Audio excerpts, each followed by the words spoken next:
Assalamu alaikum and welcome back to Balancing the Conversation. In today's episode, we're joined by Shaykh Abdullah bin Hamid Ali, Associate Professor at Zaytuna College, and we'll be talking about the ethics of the policy we're seeing around the pandemic. Unvaccinated Muslims are being barred from attending the mosque, students from attending schools, and even patients from getting medical care, all in a bid to drive up vaccination rates. Do the ends justify the means in the face of a pandemic, or is there a better way forward? Sheikh Abdullah, welcome to the program.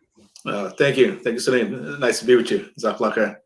Absolutely. So we're seeing a lot of questionable policy being pushed today under the pretense of the greater good for society. Why don't we start with letting us know what's the Islamic view on pursuing the greater good, and shouldn't all Muslims want the greater good? Yeah, Bismillah ar-Rahman ar-Rahim. Alhamdulillah, Rabbil Alamin, wa salatu wa salam ala ashraf al-anbiya wa sayyid al-mursalin nabiyina Muhammadin wa ala alihi wa sahbihi ajma'in. First and foremost, the issue of the greater good is essential or an integral part of Islam, but the question of what constitutes the greater good is something different itself, in that one may assume or think that one is pursuing the greater good when it turns out that it is not. Right. So it is something integral to our religion, right? That we believe that every judgment that Allah subhanahu wa ta'ala has given us, every injunction of the Quran and the Sunnah is built upon some particular interest, and either to ward off some harm or to attract some benefit to the individual, right? And in that sense, the greater good is always being pursued, the greatest good of the physical person, but also the greater good in relationship to the human spirit. Right. So no one could debate or deny that this is a major concern of Islam, if not the most important of all concerns. Okay. And when you mentioned the human spirit, is this something within our realm of understanding? Can we quantify the greater good, or is it something we have to rely on revelation for to understand? Well, I mean, of course, the greater good with regard to the spirit is we can all rely upon on Scripture itself, right? Now, Allah Subhanahu wa Taala, He has communicated to us through His messengers, and the messengers, they left us books with the guidance from Allah Subhanahu wa Taala, and has taught us that the most important of all concerns for the believer is their salvation in the hereafter. Right. So to know what the greater good is, it comes from Allah subhanahu wa ta'ala first and foremost, especially if we're talking about the state of the human spirit. But also we would say that although the human being has the ability to intuit or to understand and rationalize particular harms and benefits that may accrue to that person, that ultimately Allah subhanahu wa ta'ala is the one who determines whether or not one's decision is good or bad. Right, so based on what Allah Subhanahu wa Taala has revealed to us, are there situations where the regular rulings may not apply, or the ends do justify the means on His terms, not on our terms? Well, yeah, I mean, the issue of the regular ruling is not applying. This comes up in the context of what we call the rukhas, or the dispensations of Islam, that we do know that that sometimes there will be an ethical dilemma, right, where an individual, a Muslim, knows that Islam teaches one thing, but in this circumstance, a person may be under duress, may be compelled, maybe a person is starving, maybe an individual is choking, and the way out of the situation requires that the individual do something which Islamically we consider to be prohibited, right? So the concept of dispensations and licenses to commit acts which would typically be classified as haram, they are applied within the circumstances of those individuals who find themselves in unideal or less ideal circumstances, right? And so, and they're made lawful for them temporarily until they return to the normal state of things, or the ideal state of things. Now, another thing to talk about when we're saying that the ends justify the means, we're talking about the question of normative situations too, where there's a goal, a universal goal, we would say, perhaps, which meaning that it's going to have a benefit to everyone. But the way to actually achieve that goal requires that one do something haram, right? In order for the goal to be achieved. Now, unlike the Western tradition, the Islamic tradition doesn't have this concept of utilitarian. Well, at least we have utilitarian ethics, but this idea that the ends justify the means by any means necessary. Like, for instance, we know the famous statement of Malcolm X. He talks about achieving freedom and liberation by any means necessary. But that is not an Islamic principle. Rather, in Islam, if a means is haram, the outcome, even if the outcome turns out to be something which generally can be characterized as a good outcome, the means itself is still considered to be sinful, right? And one is not allowed to actually utilize that particular means. So I'll give you an example of this. So in the Islamic tradition, when we start talking about the matter of appointing a Muslim head of state, the Khalifa, that the ulama retroactively applied or embraced the idea that if there is a violent revolution happening in the country, where the incumbent Khalifa, for instance, or state's head of state is overthrown, and then is killed in the result of the overthrow, during the overthrow, and then the replacement for that person takes charge, then they would say that in such a situation, we will give allegiance to the new head of state. But they didn't say that to violently overthrow and to kill, right, the previous Khalifa was permissible, halal to do, right? Mm-hmm. They just said, okay, as a result of this, and that, they say that here the benefits outweigh the harms. If we were to now, there's no one for us to restore the regime or the power to, right, in this situation, right? But again, these weren't from the prophetic teachings. These were just sort of Muslim legalists or legal scholars who basically say, okay, well, when we look at the benefits, harm, sort of that particular equation, and it's better to have a head of state than to not have one, and so the old head of state is gone. Right? And other examples of this would be things like whether or not it's permissible to torture a suspect, right, in order to force him to admit to or confess to a particular crime, or to the location of someone, for instance, that maybe the authority is looking for. Most of the ulama would say, no, haram, you can't do that. The Maliki scholars actually allowed for it, that you can actually imprison someone, or actually even hit them and put, certain types of pressure on that individual in order to compel them to confess, right? Now, the majority of ulama would say, no, it's not lawful, because, anyone can confess. They understood this early on. Of course, we know when we go back to the years of 9/11 and post 9/11 years, when extraordinary rendition was the norm. And then, of course, it came out, okay, well, these confessions were made under duress or under torture, and those type of confessions don't really add up much to anything, because anyone, if they want to stop the pain, will admit to whatever, right? Because I just don't want to suffer anymore, right? They may even prefer to die, kill me rather than to continue to torture me, right? So I mentioned these couple examples just to show that there is this particular tension that has existed in Islamic law for a very long time. And I mentioned in an earlier episode that Imam Abu Hamid al-Ghazali in his Mustafa, for instance, that he talks about a scenario where Muslims are utilized as human shields by the enemy. And in one particular battle, and this particular battle considered to be the decisive battle, if they don't kill the enemy in this particular battle, then the Muslims are going to suffer defeat.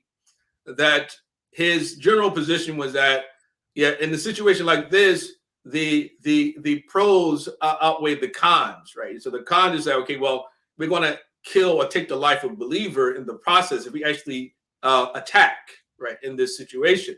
However, if we don't attack, the enemy is going to overwhelm the community. So the larger community, or the larger faction, the percentage of the community will lose if we don't take the lives of this minority, this very small population, right? And so and again, it's an issue that comes up in an area where Imam Ghazali is arguing or speaking about a disputed principle, called Masalih al-Mursala, which we can say is unspecified interest, which is upheld by the Malikis and the Hanbalis, but the Shafi'is and the Hanafis don't accept this principle, right? So he's arguing and bringing this up to show how al-Masalih al-Mursala actually is not a valid source, right? According to Imam Ghazali, because he himself was a Shafi'i, right? So these are, again, a few examples to show you that, okay, there has been some tension there, right?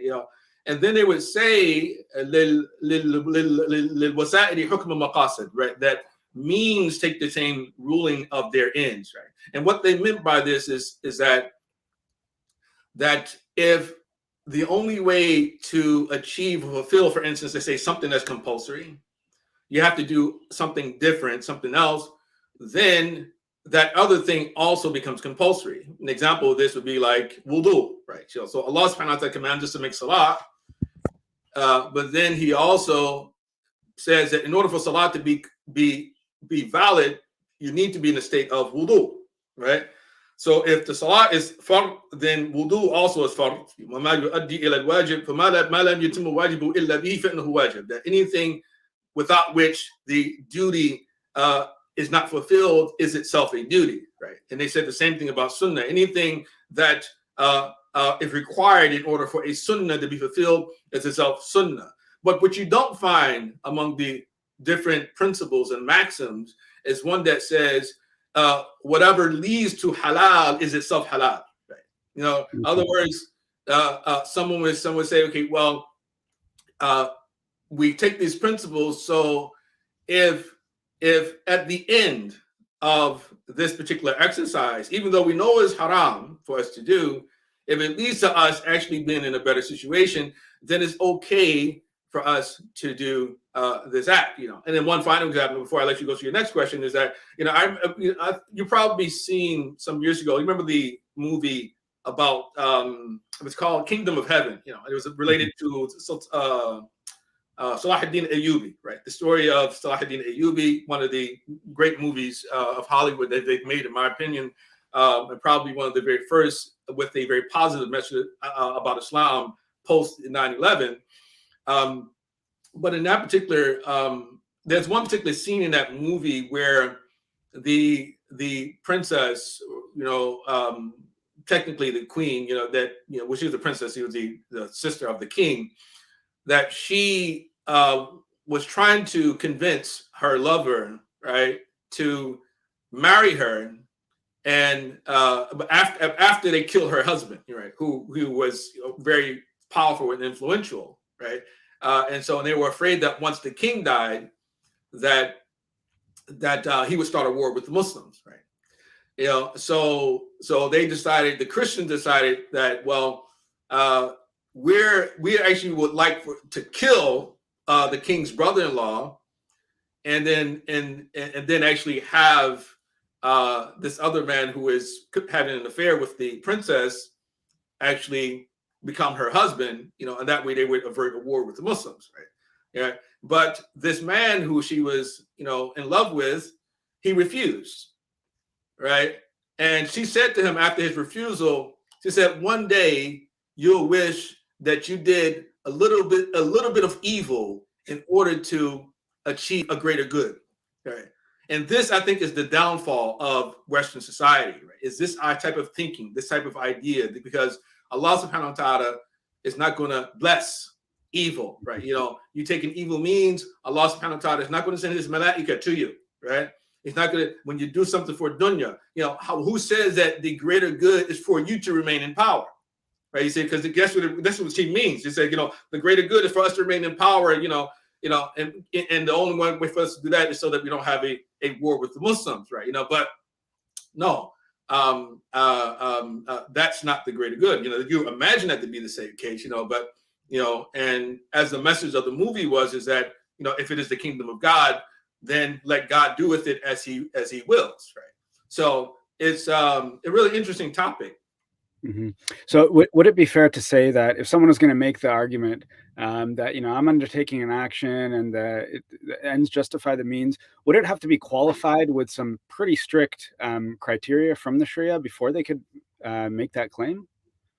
Yeah, exactly. Of course. I mean, and you first would have to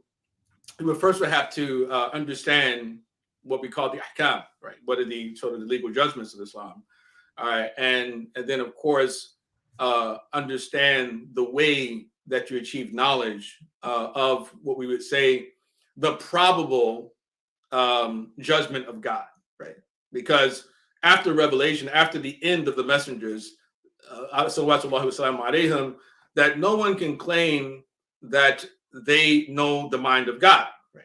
And so what the scholars have done historically is that they've attempted to develop criteria and rules which are rooted in the sources themselves, or they're inspired by the sources, which they believe, okay, these are signs given to us by Allah subhanahu wa ta'ala in order for us to follow, if you would say, perhaps you could say his mode of thinking, the way that God perhaps thinks about these things.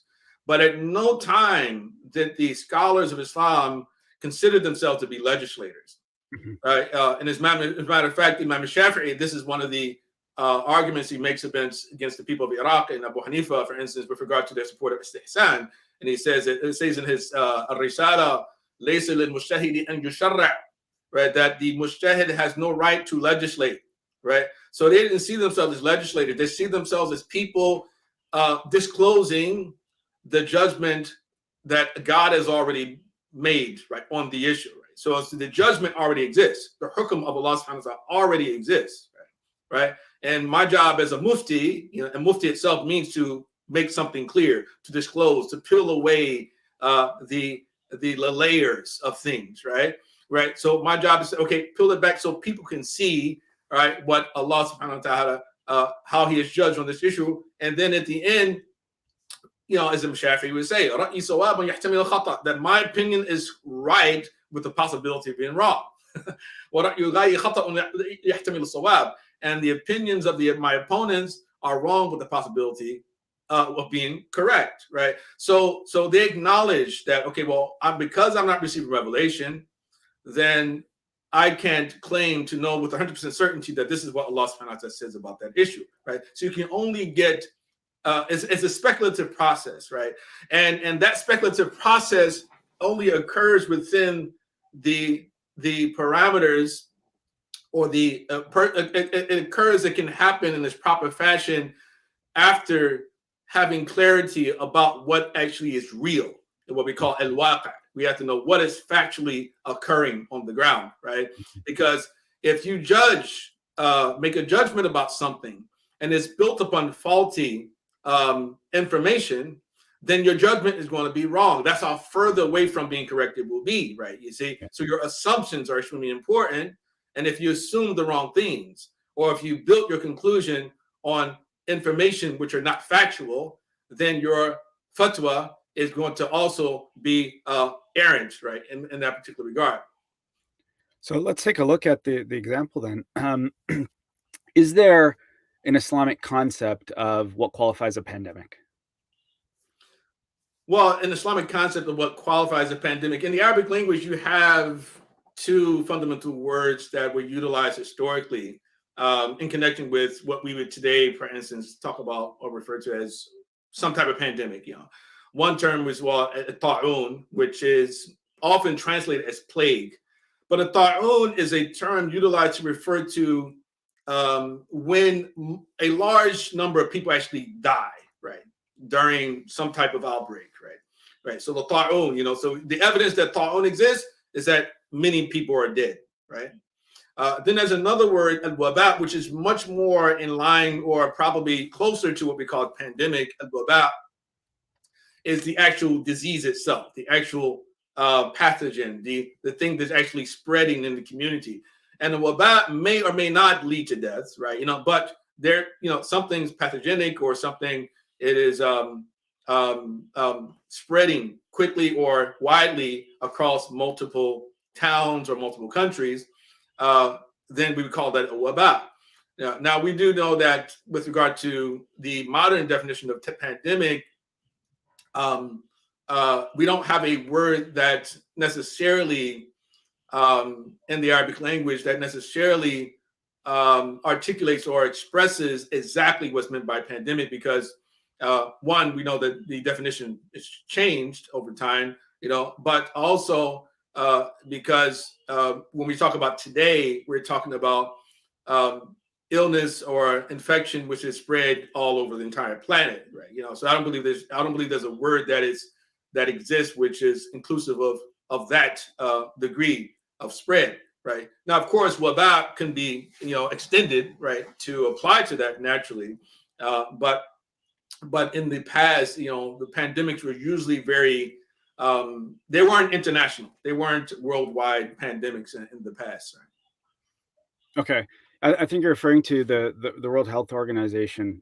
Their definition of a pandemic is an epidemic occurring worldwide over a very wide area, crossing international boundaries and usually affecting a large number of people. They dropped the qualifier with enormous numbers of deaths and illnesses in 2009, which allowed them to declare the swine flu a pandemic after only 140 people died worldwide. Yeah. So with this definition in mind, does the WHO's definition or even declaration of a pandemic hold weight in this discussion that we're having? Well, I mean, I think that it would not, right? If you're talking about those small numbers, right? So if you're talking about just in the hundreds, it shouldn't qualify, in my opinion, right? However, I mean, I think that a point that I think is important to make here is that changing definitions, or we'll put it like this, or expanding definitions, is not necessarily an unnatural thing, right? It's not a bad thing. It's something that's unnatural. It hasn't happened in many different areas of expertise. Definitions can expand, right? But when you alter the essentials of an original definition, right, in order to fit a narrative, then that in itself is extremely problematic, right? We understand, okay, this is a politically oriented change, right, rather than something based upon some new scientific discovery, right? You see, and so one always has to be very suspicious about those type of things when we see them, right? And so it seemed to me that the definition should not. If you're talking about a small number, then it would not apply to something like swine flu, but perhaps it does apply to what we are in the midst of right now. Excuse me. Of course, at least according to the vast majority of scientists, we do know that there are scientists who actually don't even believe that there's an actual virus, right? So there are some scientists out there who still question whether or not, we are witnessing the spread of a new virus called SARS-CoV-2. Okay. So definition aside, let's look at the actual facts as to what's going on. So Dr. Peter McCullough, in his testimony to the U.S. Senate, he speaks of 4 pillars of pandemic response. The first one is contagion control, early home treatment, late hospital treatment, and then vaccination. And so let's talk about the first one, contagion control. So early on in the pandemic, we saw an immense focus on contagion control. So there was lockdown, travel bans, masks, social distancing. Does Islam itself have rules on contagion control? Yeah. Islam, from the very earliest period, we do know from the prophetic teachings that there have been recommendations given to reduce contagion, right? So, for instance, One hadith, famous hadith, is the Prophet ﷺ says, "Firru min al-judami, firru min al-majzumi, firaraka min al-asad," that one should flee from the leper in the same way that you would flee from a lion, right? So saying that keep your distance when you find that someone's sick and they have a contagious disease, then you should flee from them, right? Or the hadith that talks about how healthy camels should not be herded together with sick camels, right? If there's a plague or an infection spread in a certain town, then one should not come out of it, and the one who is not in that town should not go into it, right? So it's as sort of to limit the actual spread of the contagion, right? So we do know that this is something from the Sunnah, something well established that Muslims have been very familiar from the very beginning of Islam, so mitigation efforts have been in place when those type of things have occurred, and there were multiple plagues that Muslims have witnessed, have gone through, right? Different parts of the Muslim world, throughout Muslim history as well. And so that most recent example, if you hear of an outbreak, a plague in a land, don't enter it, and if you're in there, don't leave. Is that mandatory for Muslims to follow, or is it just a recommendation? Well, the majority of the ulama say it's mandatory, but there are some scholars that say it's not. It actually is not mandatory. It's just a recommendation, right? That is an interpretation of those hadith. There is a valid interpretation that says that you're not required to actually, that this particular hadith would mention, as recommendations, right? The vast majority of the commentators say that this would mention as obligation, as an obligation, right? So there's even fiqh difference on that particular point.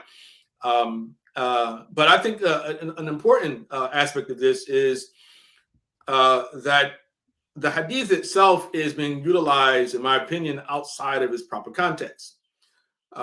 Because when you actually have a disease or a virus or a bacteria, whatever it may be, that spreads across the entire planet, then everyone is inside the town, right? And everyone is also outside the town, right? So there's no town to go into, nor is there any town to leave, right?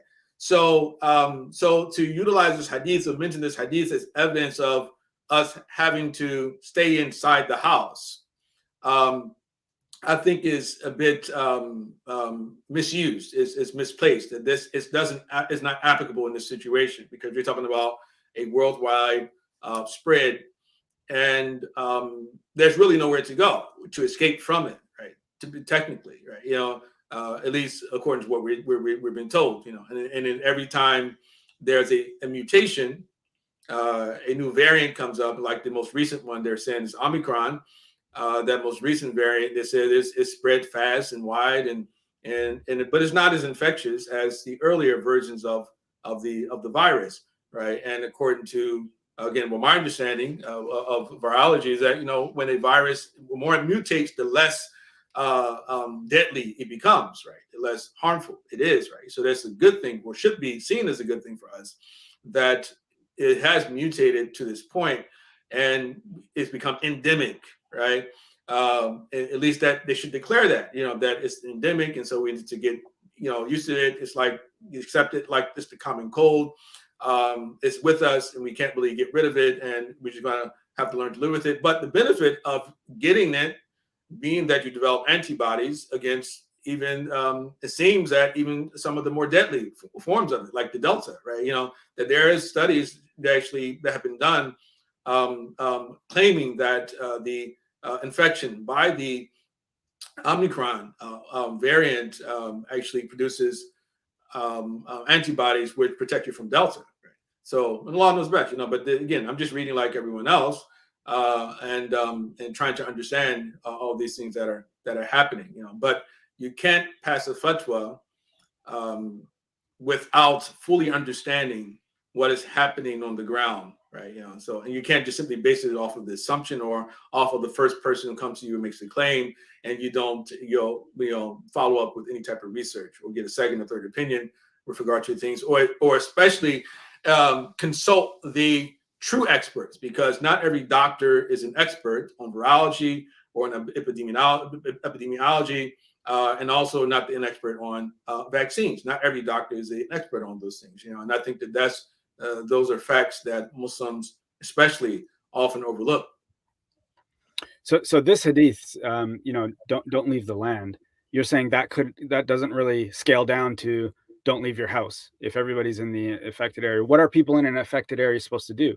Are they supposed to, quarantine, or do they go about their life as usual? Well, I mean, when it's on this level, that's not really anything you can do, right? Especially knowing that with regard to corona, that it spreads more indoors than outdoors, right? So why would you want to lock yourself inside, right? We know that the sunlight, it weakens it or perhaps even destroys it. So it seems that you should be outside, right? If anything, rather than inside. But we see this move, once again, to try to force lockdowns once again, especially starting with the schools. We see in certain Democrat states, it's starting here, like for instance, California again. That students or certain schools are starting to close out. They said we're doing it for a week or so. We'll decide after that if we can continue to stay online. And then certain other states as well. They're trying to implement this, and it really is unfortunate that politics are so wrapped up in this so-called medical crisis. Is there any historic examples of contagion control being applied, so granular where, Friday prayers were canceled or people were told to, pray 6 feet apart? Well, I mean, the part about canceling Friday prayers or canceling the Hajj. I mean, there have been multiple times in history where the Hajj has been canceled, right? Either because of conflict, right, like civil strife, and other times because of plague, right? There have been those times. Some actually say about 40 times throughout Islamic history that the Hajj has been shut down, right? Sometimes simply because people wanted to avoid getting involved in the conflict, and other times because of commands given by the governors themselves, right? And so there definitely are those examples. But the question of being forced to stand 6 feet apart, which I still haven't been able to get an answer from anybody that shows me like what's so scientific about that. Why 6 feet as opposed to 30 feet, or as opposed to 3 feet, as most of the world has been doing.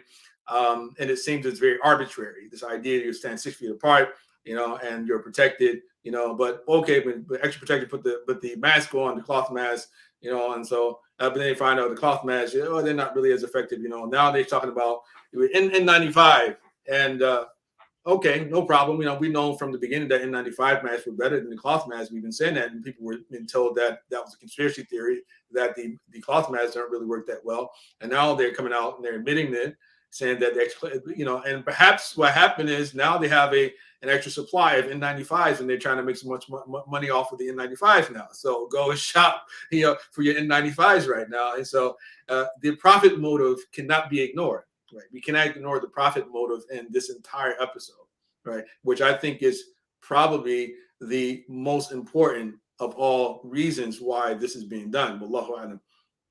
And you touch on something interesting, which is the constant messaging and updating of the messaging, and it's creating this really strong climate of fear. Is there ever, a justification for a concentrated campaign of fear across an entire society? No, there's never a justification for any campaigns of fear, because the Sultan, as the Al-Qaeda, a legal maxim goes that the Sultan's his authority is connected with is contingent upon the serving the interests of the people, right? Manutun bil maslaha, that the hukm sultan and manutun bil maslaha, that his judgment or his rule is to be connected or contingent upon concern for the public interest.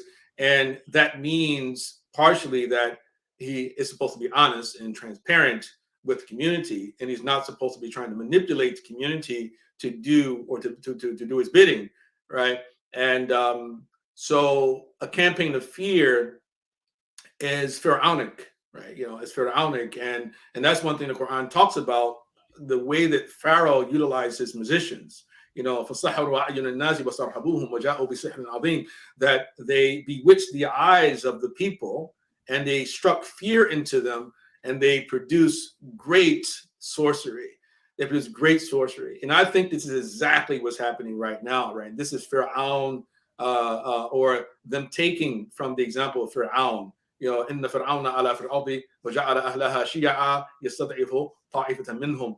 That Pharaoh, he exceeded bounds in the earth and he divided the people into factions, and he oppressed a certain group from among them, right? So divide them into factions so you can easily rule them. Divide and rule, divide and conquer, right? So now everybody's sort of like divided, a male against female, heterosexual, homosexual, colored against white.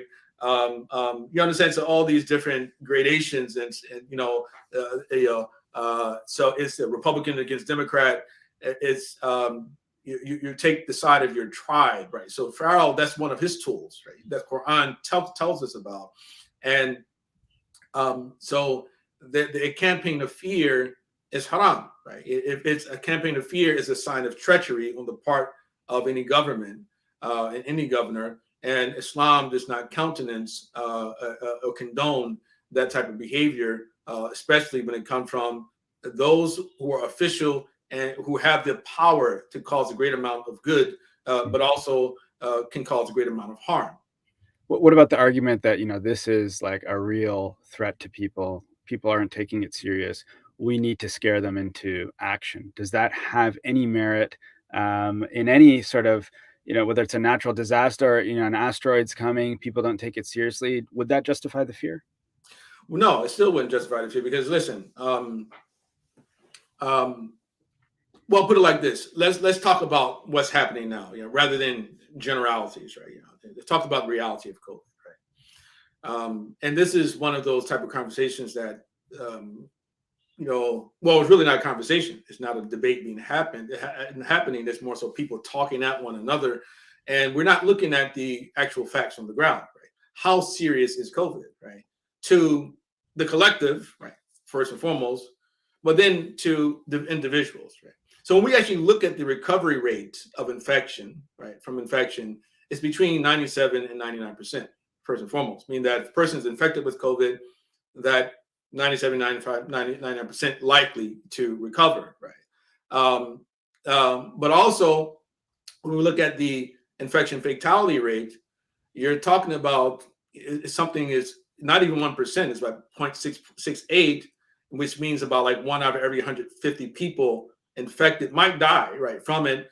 However, we can't ignore the fact that that particular number is built upon the inflation of the number of cases of people who actually die from COVID, because people who are dying with COVID are being classified as dying of COVID, right? So the numbers that we see actually are all inflated. And even Fauci has come out recently, finally, to actually emphasize this point. Of course, they stated from the very beginning, Dr. Birx in the White House, when and others as well, when Trump was still in office, right? They made it clear that we're counting every case where a person dies with COVID as a death from COVID, right? Right. So in other words, the infection fatality rate is probably much lower than 0.68, right? You begin with, Then we also have to consider the fact that not everybody is exposed to the same level of danger. Right? That's the other thing, right? When we look at the percentage of people who die, for instance, and we talked about this before a couple other episodes, 78% of the people who actually die from COVID are obese. The average number of comorbidities that people who die when they die from COVID is 4 comorbidities. Right? It's the average age, the median age of the people who die from COVID is higher than the age that one would generally live to, right? So if most people live to 78, then the people dying from COVID, most of them are in their 80s, right? For instance, right? and that varies from one country to another, right? So in other words, it's not to say that we should not care about those people, right? But we need to understand that if some people have greater risk of death from COVID, then we need to do everything that we can to mitigate the harm to them, right? And they also need to do whatever they can to mitigate the harm to themselves, right? And that may include them changing, making lifestyle changes, maybe more exercise, maybe more vitamin D, maybe, again, losing weight, right? A lot of different things like that. But that hasn't been the message that has been emphasized, neither by the mainstream or the establishment doctors, and nor by the Muslim doctors and people in the medical professional. And I'm much more, of course,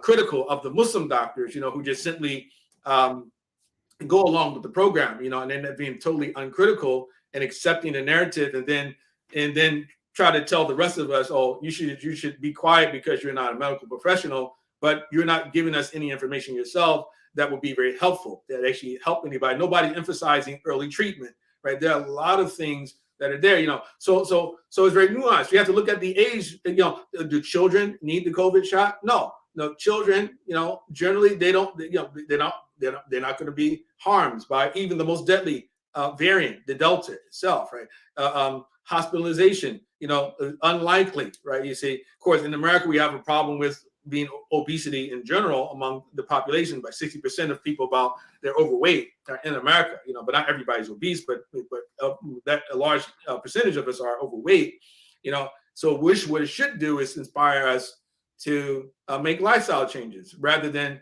us believing that COVID is a death sentence and that the vaccine, quote unquote, vaccine is the cure, is the panacea, right? It's the only thing that'll save you, right? I mean, that not only being shook, but it's, also just simply a lie, right? Because if that was the case, if that were true, then the many people I know, friends of mine who actually have become ill from COVID and overcame it simply by taking basic medicine like Tylenol and things like that. They didn't have to get ivermectin or hydroxychloroquine, any of those type of things, But I know multiple people, right, who were infected with COVID. Some of them got even really bad, right? And all they do is what? They rested, they took, anti-fever medicine, they took pain medicine, right? And then, alhamdulillah, after some time, it just passed, right? So that proves in itself that you don't need the vaccine. Not everybody needs it. We're not saying that people shouldn't get it. Maybe not. And we're not saying that you should get it either. I'm not saying you should get it or you shouldn't get it. I'm just saying that the idea that the only way out of this is for everyone to be jabbed multiple times, right? Because there's two jabs, I'm talking about 3. No, maybe you have to do 4, in some places it's talking about 5 or 6, right?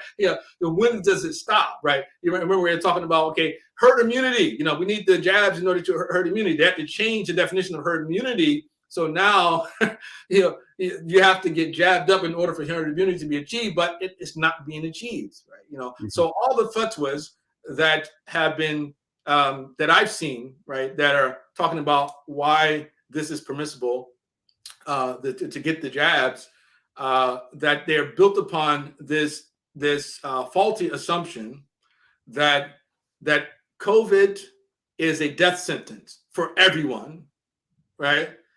Potentially, and the only way to save yourself and protect yourself is for you to actually get jabbed, And so, but time has shown us that the jabs don't do the work that they originally thought that they would do.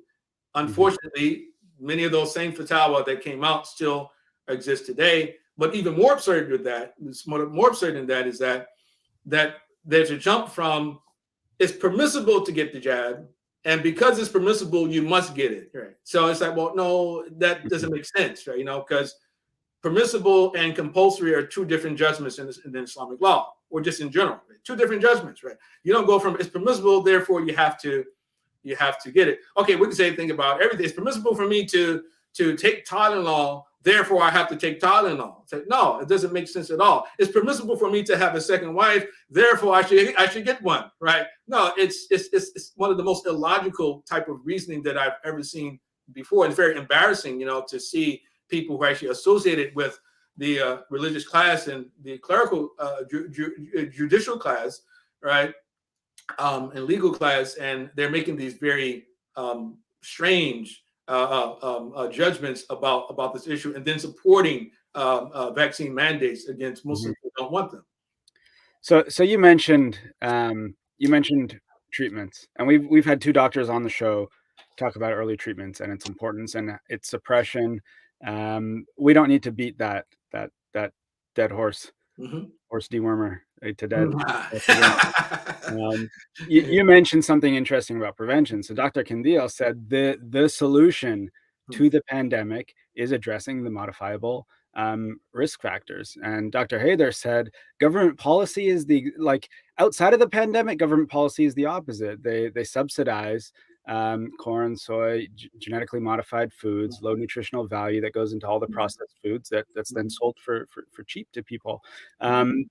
This is at the fundamental kind of level of governance. So rulers who does this undermine the entire argument for the greater good? If you wanted the greater good, wouldn't you start with the cause of the problem? Yeah, exactly. And that's really the other part that's so baffling, in that Muslims who trust the system, quote unquote, they trust the Western system, but not the Muslim system, right? It's like, for one, and I know we're probably gonna come to this later on. We're talking about the issue of like the role of Muslim governance and precedents, right? And with regard to mandates, but I'll leave that for now. But these are the same people who have been sued, right, for causing people to become highly addicted to very dangerous substances. These people who have led to the health crisis, right? They're the reason that 60% of Americans are overweight. The same people. They're the same people who actually created the conditions for you to actually be killed by COVID. And they're still now not advising you to improve your lifestyle, to change your lifestyle. They're just telling you, get the jab, but we still put all of our trust in them for some reason. These are the same people connected, because again, this is not only like medical establishment people. We're talking about what I like to call the administrative state, which includes, of course, the executive branch and the military, right? Who actually are also part of this in the mainstream media and Hollywood, even wings of all of that. All of them they're working hand in hand in all of this. These are the people who bombed Muslim countries and killed hundreds of thousands of Muslims, who forced people to become refugees, who polluted people's water with sewage, bombed, again, totally destroyed your infrastructure, who drone you to death, right? And we're saying, oh, no, we can trust them. They're not lying to us. They would never lie to us about any of this stuff, right? And I'm saying, well, he's so naive. I mean, it's really unfortunate to see the level of naivety, and that's just not, again, somebody say, oh, you've been a conspiracy theorist. I said, no, I'm not being a conspiracy theorist at all, right? It's just simply I would say I'm just talking sense, right? That's why I see that. I feel like I'm talking sense. It's like, why would I trust someone who's already done harm to me in the past, right? Over and over and over. Why all of a sudden the government care about my life, right? Why these governments all of a sudden care about our lives and us surviving, when murder has run rampant? I mean, look what happened in the summer of 2020, right, here in America, right, with the BLM riots and all the property damage and multiple people killed, right, claiming that, hey, well, who are you to tell them how to react to their oppression, right? You see, and the people being hurt the most were the very people that they claimed that they were fighting for their lives, right? Blacks themselves, right? So it's all a big game. It's smoke and mirrors, It's the sorcerers, the witches and the warlocks of Pharaoh, right? That they bewitch the eyes of the people and they struck fear into them, right? And they came with some great sorcery, great witchcraft. And this is exactly what it is. It's sahar. This is what's happening to us, unfortunately. And the moment we wake up to that, we'll be able to see clear, and we'll be able to break through these things. This is not about scoring points against Muslims who are pro-vax or people in general who are pro-vax. Listen, I tell people, listen, if you want to get jabbed, do it whatever you want. If you feel that's the right thing to do, go right ahead. The only problem I have with you is you telling me that I have to get it. And I said, no, I don't have to get it. And you should support people's right not to have to be injected with some foreign substance that they don't know what the heck it will do to them in 5 or 10 years from now. Right, and they can call it safe and effective all they want, but this thing has not gone through the normal protocols that a vaccine would go through. It's no such thing as you accelerating the studies, right? Because accelerating the studies is like saying, we sped up time, right? The only way you can know long-term effects of something is if there's a long term that went by. It doesn't make sense. Well, we shrunk time into 5-6 months, right? And and we did all of the studies simultaneously. I don't care if there's even a doctor telling you that. You listen. Come on, listen. Just to give you an example too, this is something from our recent past as well.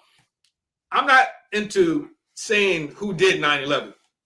We know what the narrative is, right? But no one can convince me that, despite so-called experts telling me that the reason that the buildings fell the way that they did was because of the fuel that came out of those airplanes, that spilled out of those airplanes into those buildings, and then caused those beams to weaken, and then the buildings, they fell within a short amount of time at free fall speed, right, all the way down to the bottom. You can't convince me that follows the laws of physics. I don't have to be a physicist in order to know that doesn't follow the laws of physics, that it just simply happened. It's just a natural way of falling. And then so many other issues like this, right, that have happened in our past, that we have to really think deeply about and understand that there's a big game, right, that has been played on the world right now, right? You see, and so at any rate, that's what I have to say there at the moment. So before we jump into the topic of vaccines, there's one other topic I want to cover, which is something it's actually surprising to me that it's not really being discussed, and that's the source of the virus. So there's two kind of presented opinions on what the source of SARS-CoV-2 is. One is the wet market in Wuhan, and the other one is that it was engineered in a lab. But let's say the dominant narrative is around the wet market. It's almost disappeared from the discourse as to where this virus came from and how to prevent it from coming again. And what's interesting, if we take the wet market theory, if you look at other viruses, they all have, that caused a lot of, outbreaks or pandemics. They all have an animal component. So SARS, MERS, mad cow, swine flu, the avian flu, even like the Salmonella and E. coli outbreaks, they're almost all traced back to animal confinement. Does Islam have explicit rules against this type of way of raising animals? Yeah, well, again, depending on who you speak to about this, you may have different positions, opinions, in the same way that when suicide bombing was common, right, in the Muslim world, and there were scholars supporting it and justifying it, you'll find, those who said it's okay to be a suicide bomber and those who said it was not. And even some great scholars, prestigious scholars, were saying that it was okay for people to do that. Now I'm not saying that suicide bombing is okay, but I'm just making a point that sometimes if you shop for something, you can find whatever you want, right? And personally, I believe, based on my understanding of Islam, that Islam would not allow for bioweapons, right? For bioweapons development, right? Because it's very clear to me, right, and probably many other people, that not only Dr. Fauci, but even Dr. Robert Malone, who himself has been maligned recently, have been connected to this sort of bioweapons industry, right? And so Dr. Malone is an insider, right? And it's very clear that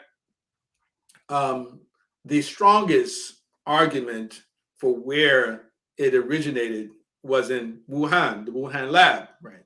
Again, assuming that it's real, because again, there are scientists who actually keep saying that, hey, well, it's probably not even real, right? Again, and I'm not really into that myself personally. I say, okay, no problem. I think that those are valid questions to ask about, whether or not SARS-CoV-2 is actually real. But they have legitimate questions like, has the virus been isolated, and where are the papers written about it proving that the virus has been isolated? I think those are legitimate questions. On the other hand, I'm like, okay, well, maybe the reason that the virus, there's no evidence of it being isolated is because it's a bioweapon, right? And they want to keep that information secret so that their enemies, the enemies of the United States, for instance, don't get their hands on it, and they can utilize it, whenever they want to, along as best, right? So, real or not, I mean, we're assuming that it's real. I don't believe that Islam will allow for that, right? Especially considering the massive amount of collateral damage that something like that would do, right? The innocent life that would be taken in the process of releasing something like that on the population. And then if you consider just the way that people die from these things, it perhaps in some cases can be considered similar to burning people to death, or burning people with fire, along those best. It just depends on the type of bioweapon we're dealing with. And I think one of the main reasons that we're not seeing a lot of talk about this is because Fauci is protected. He's protected by the U.S. military. He's protected by the establishment, on both sides, the Democrat and the Republican establishment, right? That he's protected by them. There's not a lot of conversation about that. If you can find alternative media are people who generally are asking that question more often. I mean, Senator Rand Paul, he talks about it quite a bit, but not many others, right? But we're not even seeing talk about the wet market. And actually, according to, even though that's the narrative, according to Reuters, wet markets in Wuhan were open in December of 2020, and up and running again.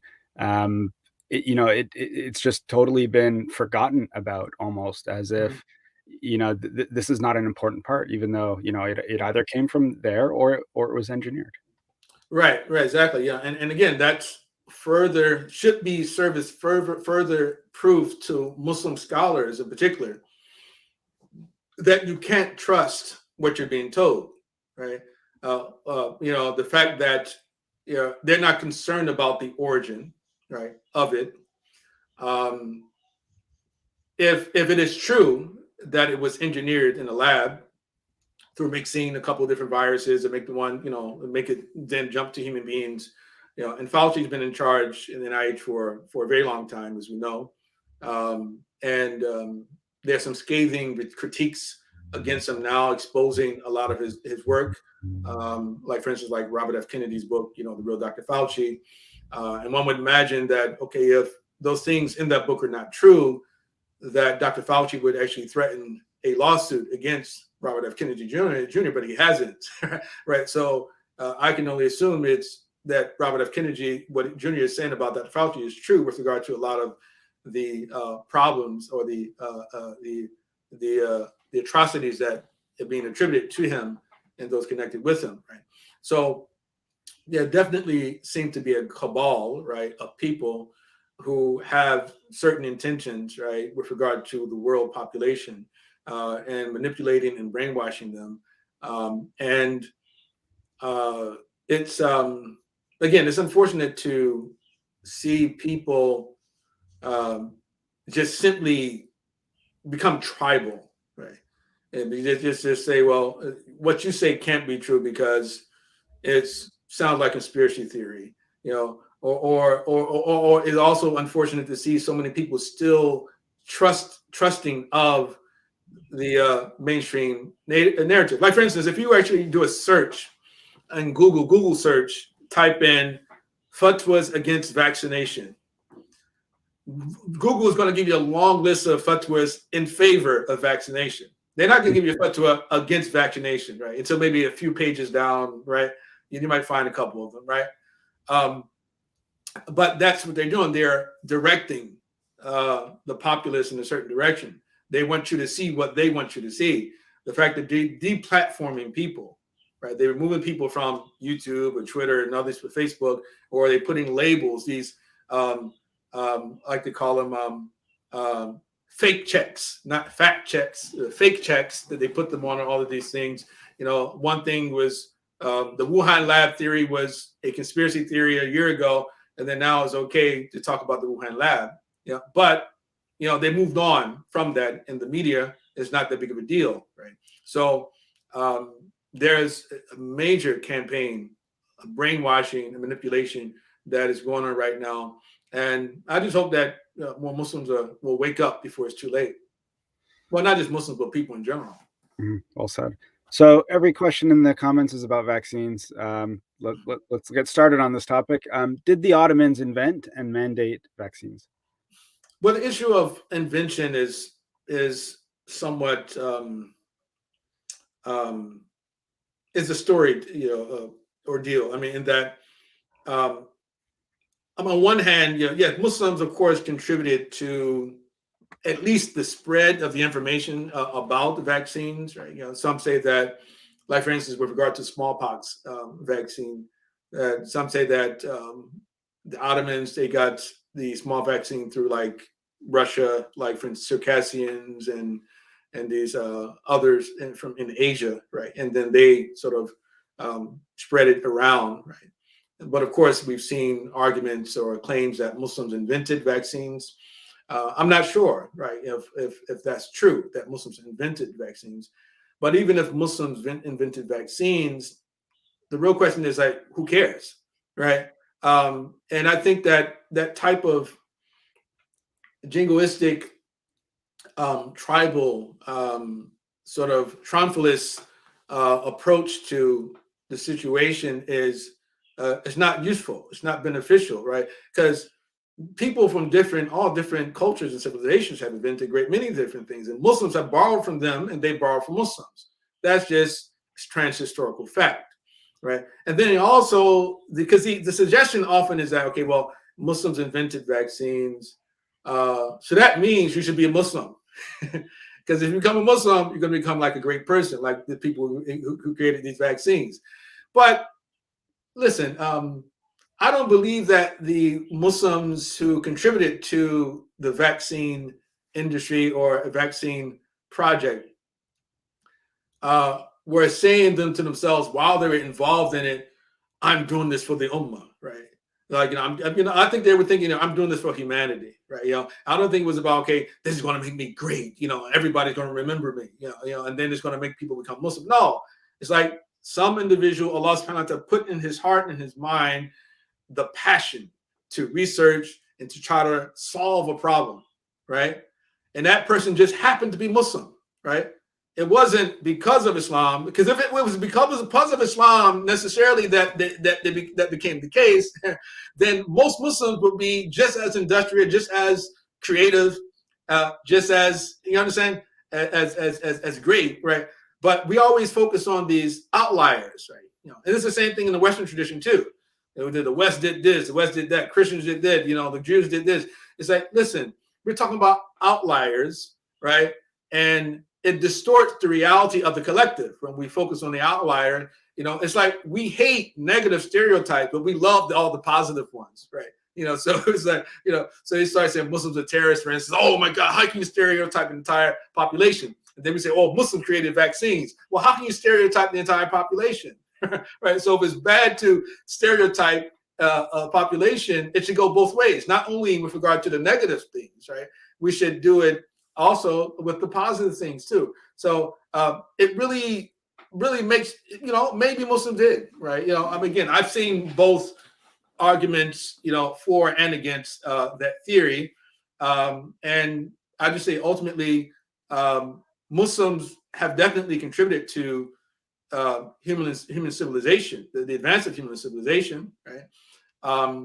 But Ibn Sina, for instance, Avicenna, he wasn't like, even considered to be orthodox for most of Muslim history, right? Muslims didn't really embrace Ibn Sina, right? At least the Sunnis didn't. They considered him to be a heretic.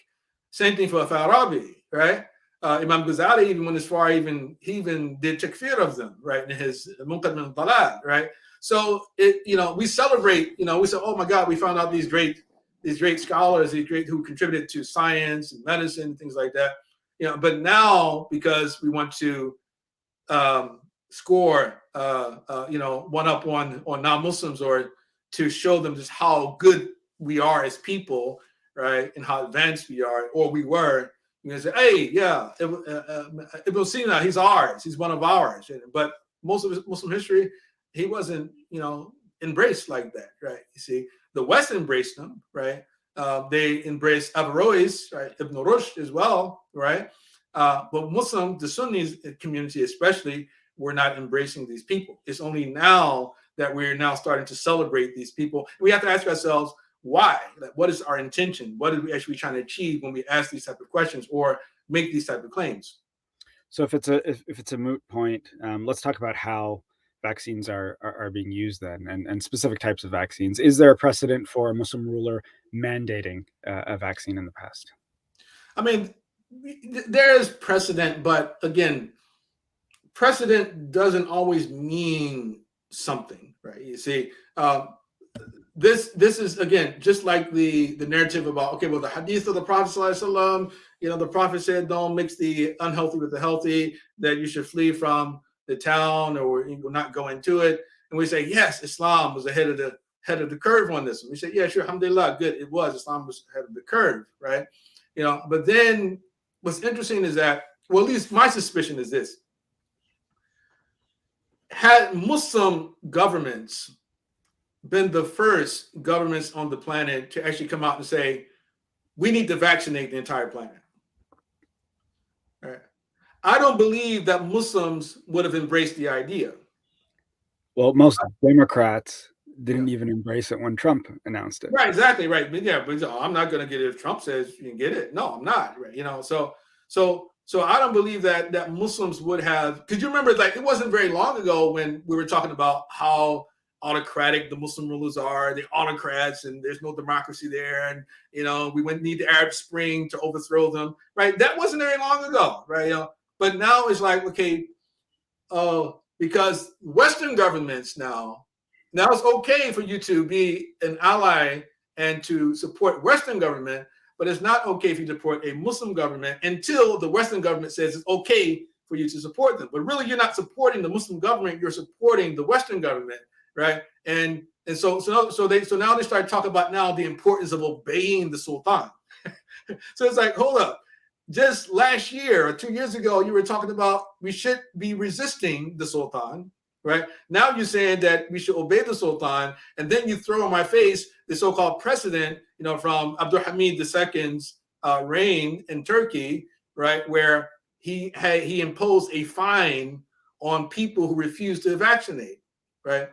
And so this itself doesn't constitute what I would call a mandate, right? In the way that we are looking at today, right? So it is in one sense a mandate, but if the individual has the money to pay the fine, what does that mean? It means that this particular person doesn't have to vaccinate. You say, oh, I'll just pay you some money here, bismillah, get out of my face, go away, right? So that's not, okay, listen, if you don't get vaccinated, you can't work, you can't go to a restaurant, you can't go to a movie, you can't travel, you understand? You get fired from your job, right? No, none of that. There's no precedent for any of that, right? You see, and even there is even one particular precedent I've seen too, where, and this is in Turkey as well, where the members of the government were obligated to be vaccinated, right, during one particular outbreak. I'm not sure if it's a smallpox or it was smallpox as well, but it might have been something different. But in that situation, I can somewhat understand, right? For instance, let's say if you talk about something so deadly that is going to wipe out pretty much everybody, right? Without any exception. Doesn't matter comorbidities, doesn't matter about age, any of those type of things, right? And there's a fear that anyone who gets it, they're going to die. and then all the members of our government, the people who run our society, actually end up dying, right? And then we become fall into a state of anarchy. I totally can understand why you would want to vaccinate the members of a government, right? Under those circumstances. However, I don't believe we live under those same circumstances with respect to COVID, right? So even if, for instance, the federal government today insists that federal workers have to be vaccinated against COVID-19, that's heavy-handed, and it's not the same as smallpox or Ebola or even swine flu, which is much more deadly, right? You see, so you're talking about something, like I said, 99% recovery rate, 97, and people get antibodies, people get a certain level of immunity from it when they're infected before. That's another thing. The Fauci is not even talking about, again, the people who are already infected, the issue of natural immunity, right? It's not even considering it, not even talking about it. That's not even the consideration. It's like everybody has to be jabbed. They say, well, why do I have to be jabbed if I already had it and I survived and actually have antibodies against it right now? It makes no sense at all, right? You say, no, you got to be jabbed anyway. Why? Because it makes us more money. And that's the only conclusion you can come to, is that it's about making a buck, right? In addition to perhaps something else, right? We haven't come out understood yet, right? So there have been these situations in Muslim history, recent Muslim history, because we're talking about a couple hundred years ago, all right, that there have been efforts to try to compel or at least pressure the population to be vaccinated, in order to save their lives. And there's no reason to believe that people really put out strong resistance to that, because naturally people were seeing their children die and things like that. So they say, no, we won't want our children to die, right? But smallpox is not the same as COVID, right? So there's no, and then even if it were, again, just because a government did something doesn't mean is Islamic, right? Again, we were already talking about this just a few years ago, like the Arab Spring, these autocratic governors, as if, like, of course, Islamic governments have always, as if like there were some democratic Islamic governments in the past, they've always, most governments in the world have largely been sort of autocratic. And even our so-called democracy, it's only democratic at the level of the vote, right? After that, everyone else is an autocrat for the next 2 or 3 years, right? So it's all autocracy, right? And so either you can talk about this. These are ulama sultan. This is ulama sultan too. When you're working with the government, with the system itself, to oppress and deny people's freedoms, that you're also the doctors of the sultan or the ulama of the sultan as well. Gotcha. Is it fair to say then that, like, we could spend all day talking about the difference in vaccines is a very broad term. Is it fair to say medical treatments can be mandated using the same criteria as, according to the Sharia and, right, according to what about the situation, what would happen if you do or if you don't? Right. Well, first and foremost, the first question, I think, before I even come to the question of whether or not it can be mandated, is the question of whether or not a Muslim is required to medicate. That's the first important question, right? And the ulama say no, that you're not required to medicate, right? And so that's the first thing. If a person decides that, listen, I'm going to put my trust in Allah subhanahu wa ta'ala, right? That Allah is going to medicate me, and He's going to cure me, then I won't take any medicine, right? And of course, this is people of very strong faith, right? Abu Bakr Siddiq radiallahu anhu is an example of one of those people, right? Who, like, he was ill, and then someone came to him and said, do you want me to call a doctor? You want us to call a doctor? He said, the doctor already spoke to him. And they said, well, what did he say? He said that I do whatever I want. And he was talking about Allah subhanahu wa ta'ala, right? So there's no doubt that it is not a religious obligation for a person to medicate. Now, that because it's not an obligation doesn't mean that you shouldn't medicate, right? Again, shouldn't and have to, two different rulings, right? I'm just saying that I don't have to medicate, right? If I don't want to, right? And that is my Islamic right. That is my human right, right?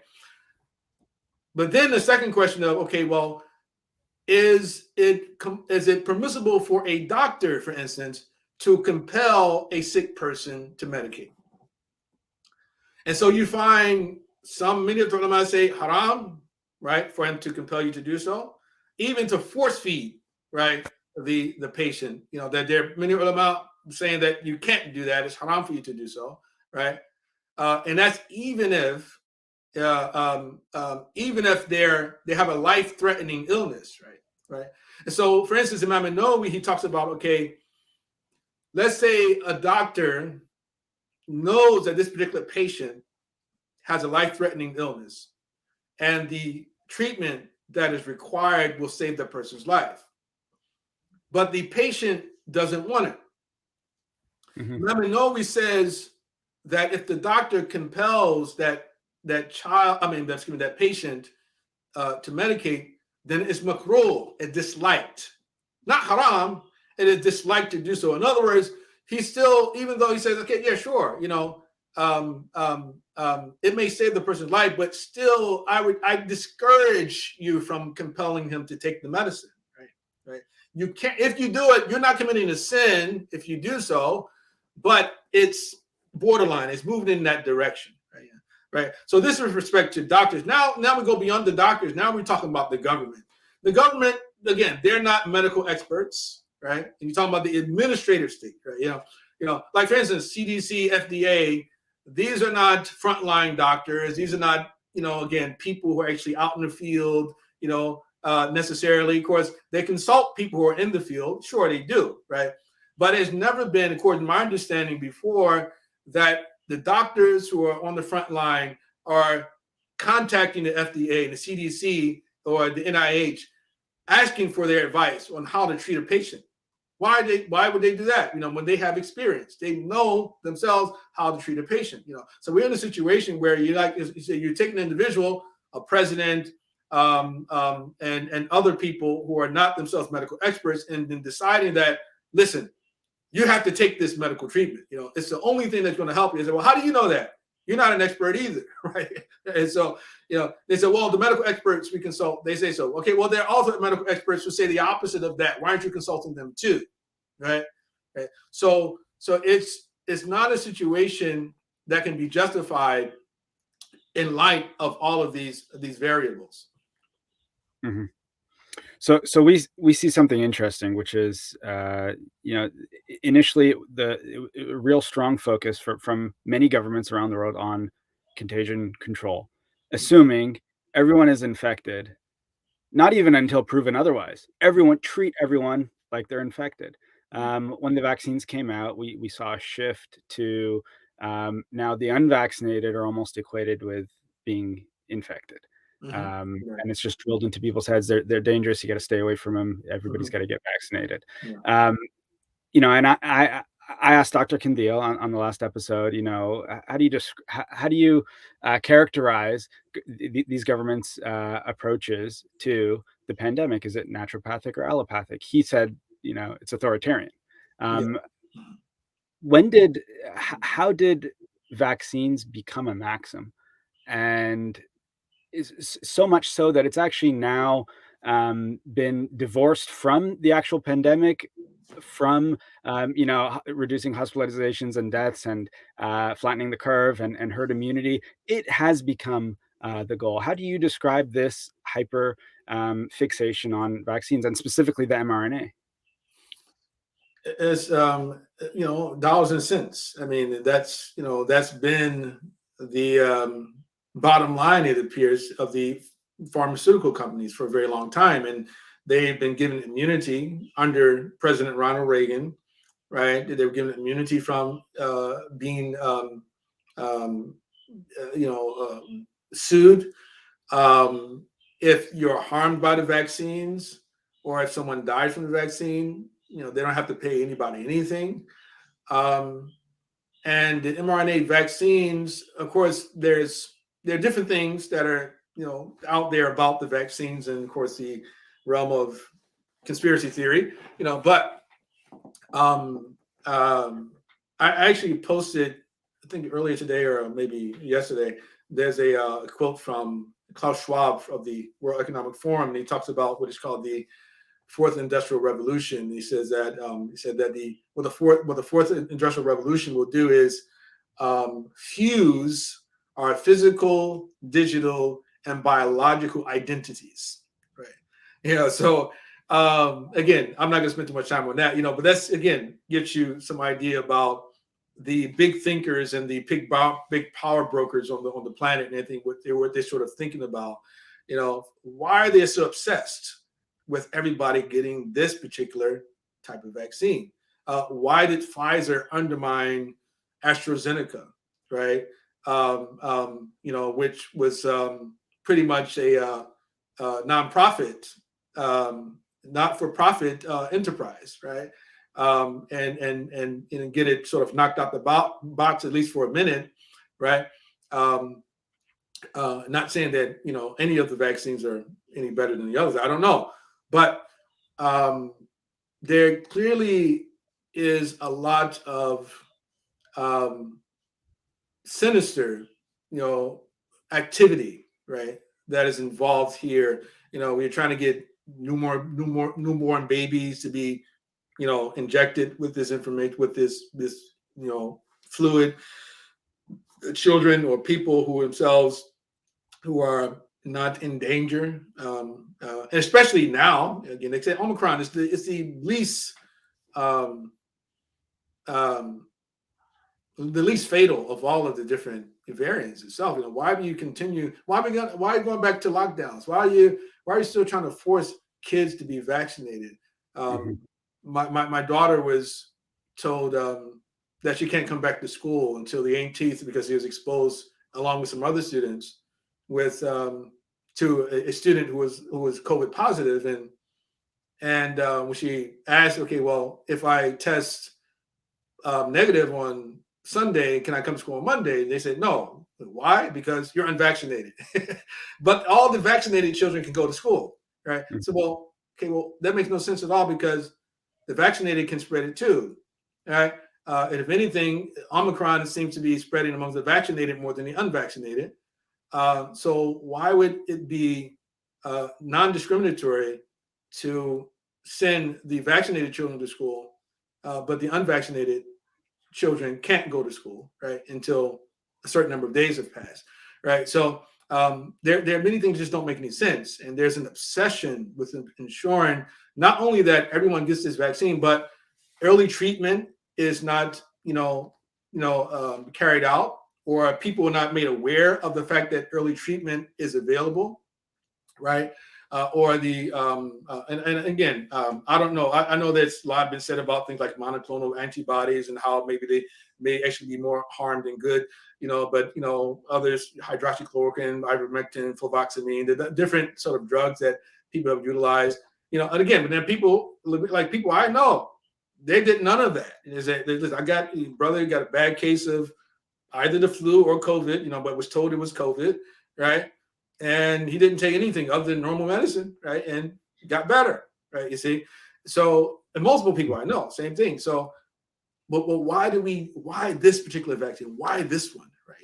Because people often will say, Muslims here will say, okay, well, you got other vaccines before, right? In the past, there's certain other vaccines that your children have to take in order for them to go to school and things like that. I said, but it's not the same as this. This is different.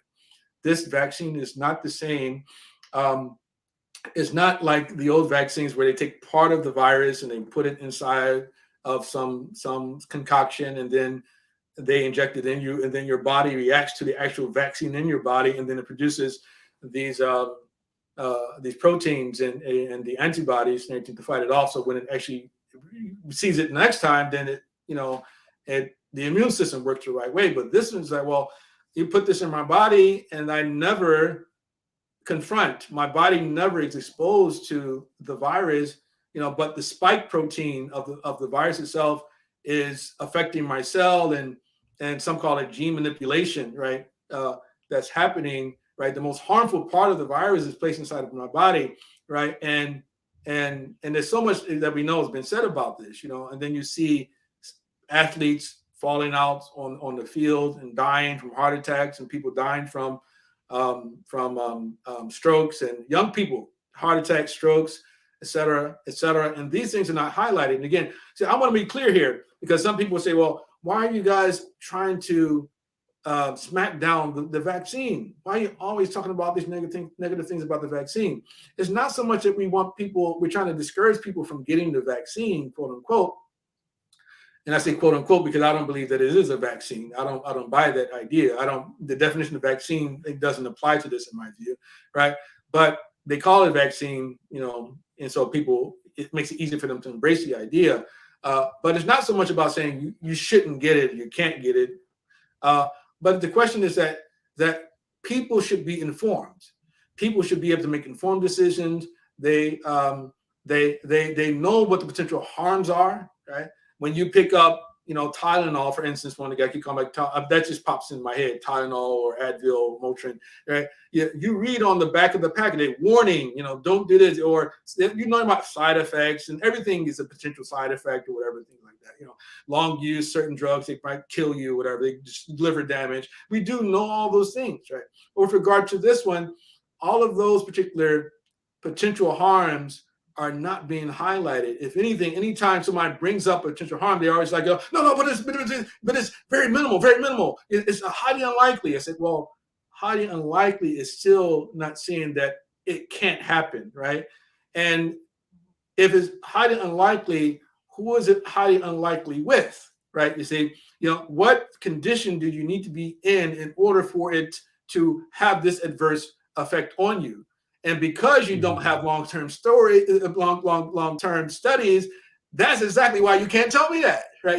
So the claim that, okay, safe and effective, and we expedite the study, no, you didn't, because if you did do long-term studies, then you would know that this type of person who has this type of condition, who takes this, then it's going to harm them. So we recommend against the individual getting it. But now they're saying, okay, well, assume everybody's sick, and we're going to treat all the people with the same medicine and the same amount of dosage, right? Regardless of your body mass index, or you understand, how much activity you exercise you get, how good your diet is, and that this is unheard of, right? This unheard of idea that you give medicine to the sick and to the healthy, right? And we know that when you give medicine to the healthy, that it can turn to poison. It can turn to poison, right? And so with many people, clearly this is what's happening. Let's go to a question. Fazia says, how many fatwas has the Muslim world produced in favor of choice, or that vaccinations cannot be forced, or that the ingredients are haram? Well, I haven't seen many from the Muslim world. Actually, I haven't seen any from the Muslim world that actually talks about the issue of freedom of choice, the choice to refuse treatment, right?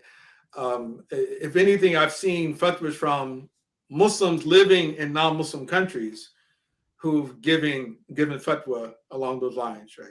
I mean, other than there's a Mauritanian fatwa, right, that I translated and published it on a Lamppost website, which is an example of one Muslim country. Yes, true, but not many, right? Outside of that, I haven't seen any outside of that, right? And then I even heard that there are some people who saw that.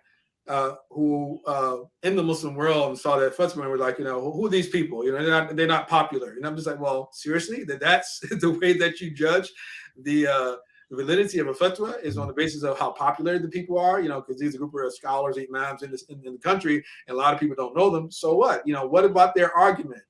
What about their argument? You see, you can't just dismiss something because it doesn't come from the individual that you like to hear it from. See, there are many reasons why people may not hear something from certain people, and this is one thing I wanted to make sure I said before before this particular conversation is over, because I was thinking about this before, but alhamdulillah, it just came back to me, and I want this to escape the audience. Is that when we look at our community in the West, we have to understand that there are different levels of pressure which lead to a certain degree of self-censorship, and also the reproduction of a single narrative to most Muslims. So for instance, we have most Muslim doctors, and I would add on top of that, Muslim so-called professionals, engineers, things like that, who are pretty much, I like to call acolytes of Fauci, right? That they are pro Fauci, and that whatever Fauci says goes. We need to be following, listening to what Fauci says, right? So you have that particular class. And we have to understand, remember that this particular class of people, of professionals, that they are the backbone of the masjid support, financial support, right? And then we have in the masajid, we have imams and scholars who actually are working in the masajid. And they have boards, right, who actually are in charge of them. And those board members, generally the boards of the masajid, are concerned with bottom line, meaning keeping the masjid open, right? Financially, raising enough money every single week or every single month so they can pay the bills, right? Who do they go to? They go to the doctors, they go to engineers, they go to the people with, business people, right? Have this, long cash, right? These people with the long cash, like I said, they're in, they support Fauci and whatever he says, they respect him, they trust him. And if they hear from you as an imam or a scholar that you are opposed to the mandate, for instance, right, then they may threaten you with firing or a sanction, something, right? So you have to, people I know, people I really respect, who are very brave people, have told me that, well, I would like to talk about these things, but I can't because I work in the masjid, right? So I know this is a reality, right? So, and I know there are a lot of people who support what we're saying, right? But they're not saying anything because they have that level of pressure on them, right? Mhm. Yeah. And so what happens as a result of this is that in the masajid, there's only one narrative, that Muslims should be vaccinating. It is safe and effective. It is a religious duty, right, for you to do so, right? Because we have to work for the common good. It's for the common good. Right? So we have to understand that it's very difficult for us to get proper guidance from the Muslim community on this particular issue, right? On this issue, and we go in the Muslim world, totally. Listen, we already talked about the issues of autocracy and the fact that you can't really say anything which goes against the government narrative, right? And so the Muslim governments also are following the Western governments, jabbing people 1, 2, 3 times, right? No questions asked. Listen, you got to do it, right? A family member of my wife's family, one of her family members, got his 3rd jab and he got sick. He got COVID again, and he's really sick, right? So I'm just like, well, what are the jabs doing, right? I know people actually who the family members died, didn't have the money to pay the doctor, the hospital bills, but then the hospitals told them that, well, if you allow for us to list this as a COVID death, then you don't have to pay anything. Right? So there's just a lot of corruption, right? There's a lot of corruption here and a lot of censorship involved in just for this, to impose this upon everybody on the planet. So a follow-up question on that. Are we confused about ethics and informed consent? Doctors don't offer informed consent now when they did so before. And another one here, what is Islam's stance on consent? And are we really consenting when not all information is being given upon administration of vaccines? Right. Two important and great questions. And so the first one with regard to informed consent, we clearly are not receiving informed consent, right? Because when you get informed consent, it would be the pros and the cons, the potential benefits, potential harms. And we have to understand too that doctors are under particular pressure too, right? I don't know if you're familiar with, there's a man, his name is Steve Kirsch. He's a pretty successful business guy, and he's a millionaire.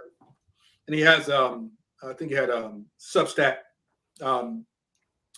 And he offered $1 million to any doctor who was willing to debate the merits of the vaccines with him, right? And to date, he still hasn't, found anyone willing to have that debate. He did have a conversation with a PhD, who's not a doctor, right, about this. But even that individual told him towards the end of that conversation that he'll be willing to have a follow-up conversation with Steve Kirsch, but not publicly, right? So people are scared to death, right? They're scared to lose their jobs, scared to lose their prestige. They've been threatened to have their licenses taken from them. You won't find any Muslim doctor or any other doctor willing to publicly debate these issues, even with somebody like me, right? I'm not even a doctor, I was like, okay, let's have a public conversation about these things, and I wouldn't even make it into a debate. I said, listen, okay, I'll just ask those Muslim doctors, like, okay, what about this? What about that? Ask them a bunch of questions. Answer these questions, and see if they give us satisfactory answers. But you won't find anyone. No one is going to come forward. Why? Because they're afraid to lose their jobs. They're afraid to lose their licenses. And I'm not saying that makes them necessarily cowardly, right? I'm saying that I understand that, okay, you have certain pressures on you. We all self-censor with regard to certain topics. Everyone does it, right? Everyone self-censors when it comes to certain topics. But I think there's a difference between someone who is chosen to remain silent about something, and then another who decides to only speak up when he wants to attack somebody, right? You say, well, listen, he's not going to give you as a Muslim any advice on how to self-treat, how to avoid getting COVID, or to even help yourself get off of COVID without getting the vaccine, right? Not going to tell you to change your lifestyle, exercise, take vitamin D, or eat well, right? Not telling you any of those things, but he'll take an opportunity, when he sees or hears something he feels is wrong, and he'll go and post, on internet and say to the community, hey, I saw something, I heard something, and these people, they don't know what the heck they're talking about, right? And the people that they're listening to, these people are corrupt, and, because they're making money off of this and off of that. Say, listen, it would be better for those individuals to just simply remain silent like most of the other doctors do, because I'm telling you that those people would never accept a public debate, even with someone who's not even a medical professional, because if the people are that confident in what they say, then they will be willing to come out publicly and have that debate and that conversation, but they're not willing to do so, right? And so Steve Kirsch is dealing with people with major position, right? And he's trying to get those people to come out, right? So you can imagine what it is like for Muslims, because the Muslims don't, again, we don't show any leadership. We just simply follow the other people, as the Prophet told us about, that you're going to follow the ways of the Jews and the Christians, right? Even if they go into a lizard's hole, right? That you're going to follow them into the lizard hole, right? This is exactly what we can see is happening right now, right? So there's certain pressures. So there's no informed consent, right? Because a conversation about the harms and the extent of those harms is not being had, right? I mean, the harm from the vaccine itself is not, you can't have that conversation. It's not allowed. Your big tech is censoring those type of things, or at least they're labeling them as fake checks or fact checks, right? And then they're often sort of straw manning their reputation. They'll find they actually refute you by misrepresenting what you say. And I've seen Muslims do the same thing. Muslims who are opposed to us talking about the right that Muslims and other people should have to refuse treatment and everything, they straw man your argument, right? You see, and do the same thing as the others that they follow are doing, right? So there's no informed consent. And with regard to what Islam says about consent, we have to understand this, because this is another thing I think is important to address. There's an individual who's connected with the scholarly community. I remember about maybe 2-3 months ago, perhaps longer than that, had made a statement online about where does freedom fall among the maqasid of the Sharia, right? Because basically what it sounds like he's saying is that your freedom to do what you want is not endorsed by the Sharia, right? Right? And to me, it's a very foolish statement for anyone to make, because our freedom is the foundation of our moral responsibility, right? Allah subhanahu wa ta'ala created people free, right? And if you're not free, then you cannot be held responsible for anything that you do. I mean, this goes back to the ancient debates with regard to qadar, right? Does a human being create his actions or not create his actions, right? I mean, so on one level is somewhat, again, I'm trying to be too offensive, but it's like it sounds idiotic, right? To ask us a question, right, about like where does freedom fall among the maqasid, right? Or rather, where does maqasid fall among freedom, right? Realistically, that's the if anything, that would be a better question to ask. I mean, that might not even be completely logical either. But it's like saying, okay, well, if you're south of Mecca, then you should face north. And if you're east of Mecca, you should face west, right? Now, someone might say, okay, well, why the Earth is a sphere, and why can't I just, if I'm facing east, can I just imagine there's a line that goes all the way around the Earth, and then it connects, and I can actually hit the Kaaba by going that way, You say, okay, well, no, you can't do that because you have to base it upon the shortest distance, right? Now, the books of fiqh don't say anything about the shortest distance, but it's assumed. It goes without saying that the direction of something from your current location is determined by, the shortest distance, or the direct line, a direct line from you to it, and also the shortest distance between you and it, right? So that doesn't have to be articulated. So the idea is to claim that you have to find in the maqasid something that says that that Allah subhanahu wa ta'ala, He values your freedom in order for freedom to mean something. They said, no, it makes no sense at all, because it's already assumed, right? It's an unalienable right, right? Given to us by Allah subhanahu wa ta'ala. If anything, if we did not have freedom, then Allah subhanahu wa ta'ala would not have a basis for reward or punishment, right? Because it's because of our choices that we are rewarded, and our choices that we are punished, right? So that's with regard to the question of consent, that Allah subhanahu wa ta'ala gave us bodies and their responsibilities for us. That these are ni'am, these are blessings of Allah subhanahu wa ta'ala, and the blessing is supposed to be utilized for the reasons that Allah created them, right? And we are to upkeep them. We are to take care of them. Their responsibility, their amana, trust upon the human being, right?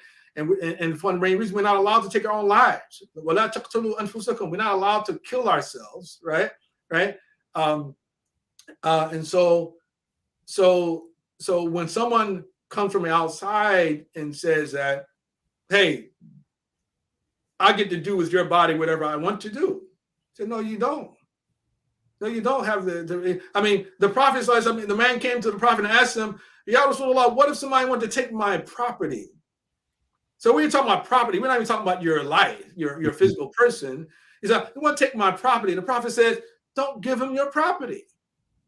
He said, but what if he fights me? He said, fight him back. He said, and what if he kills me? He said, then you're a martyr.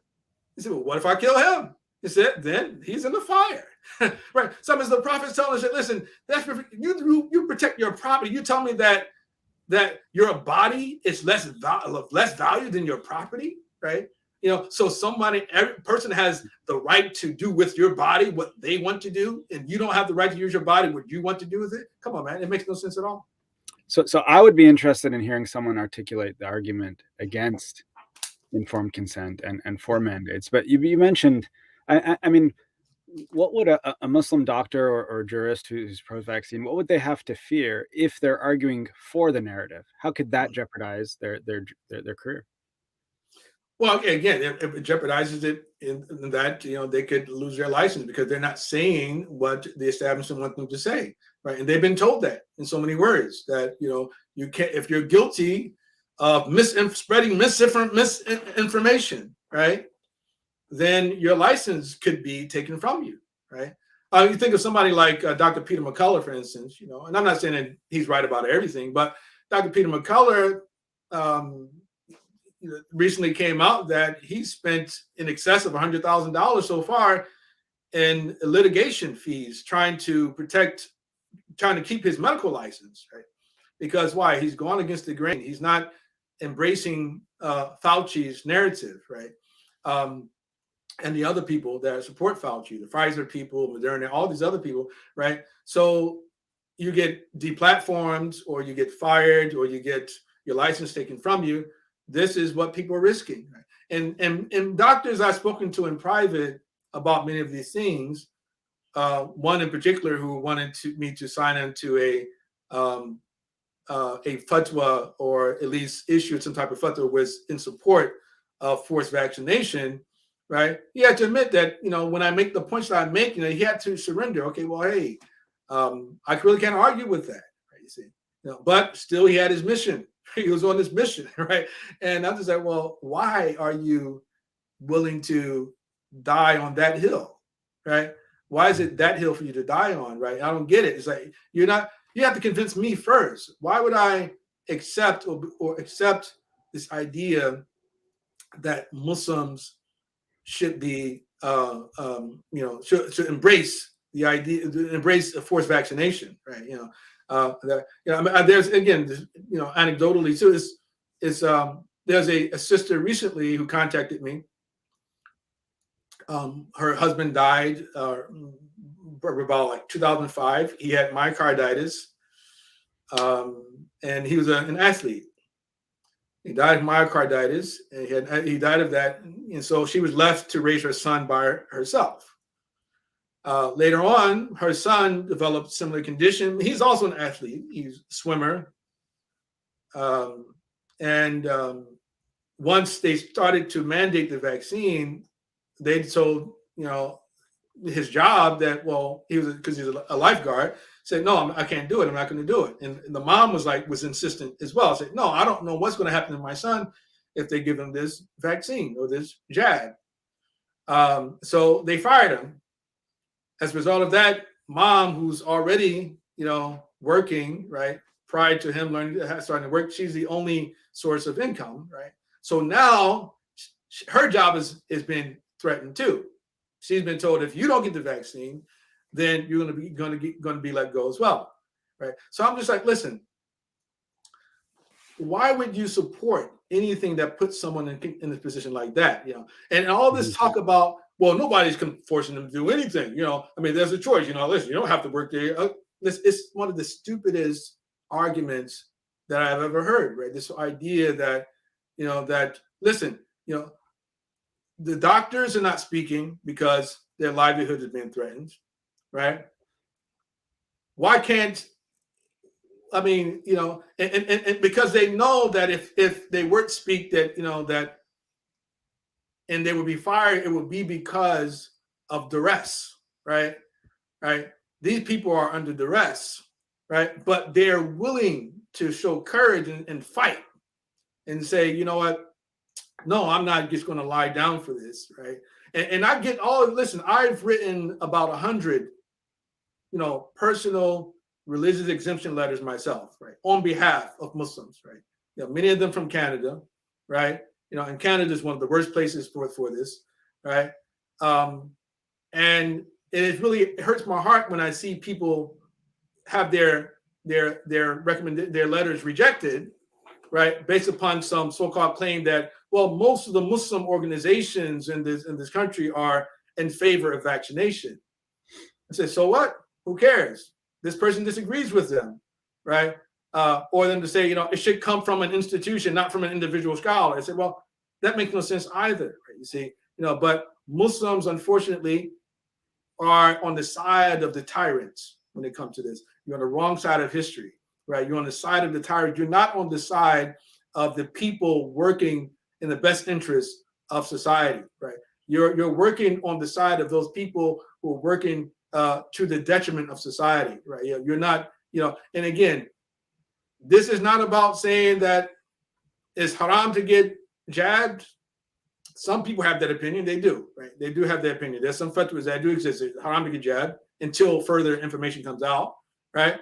But for me, this is not about that. This is about, listen, it's the body that Allah subhanahu wa ta'ala gave to me.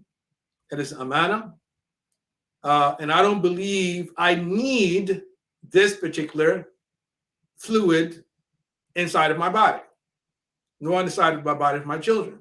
I believe that the virus is not that dangerous for me, not so dangerous for me and for us, that my normal immune system will not sort of fight it off, right, with or without medical intervention, right? Others may feel different. No problem. Listen, just because you did it doesn't mean I have to do it. And I'm just saying, just let me do me, you do you, right? So, and may Allah protect you and may protect us. Just give us our freedom. That's what I'm saying. Give us our freedom and support that freedom. And you should be willing to fight for that freedom. And you should not be in favor of people having to make such difficult choices. Either my body, my life, my health, or my job. You should not be in support of that. You're a tyrant if you are in support of those type of things. Mm-hmm.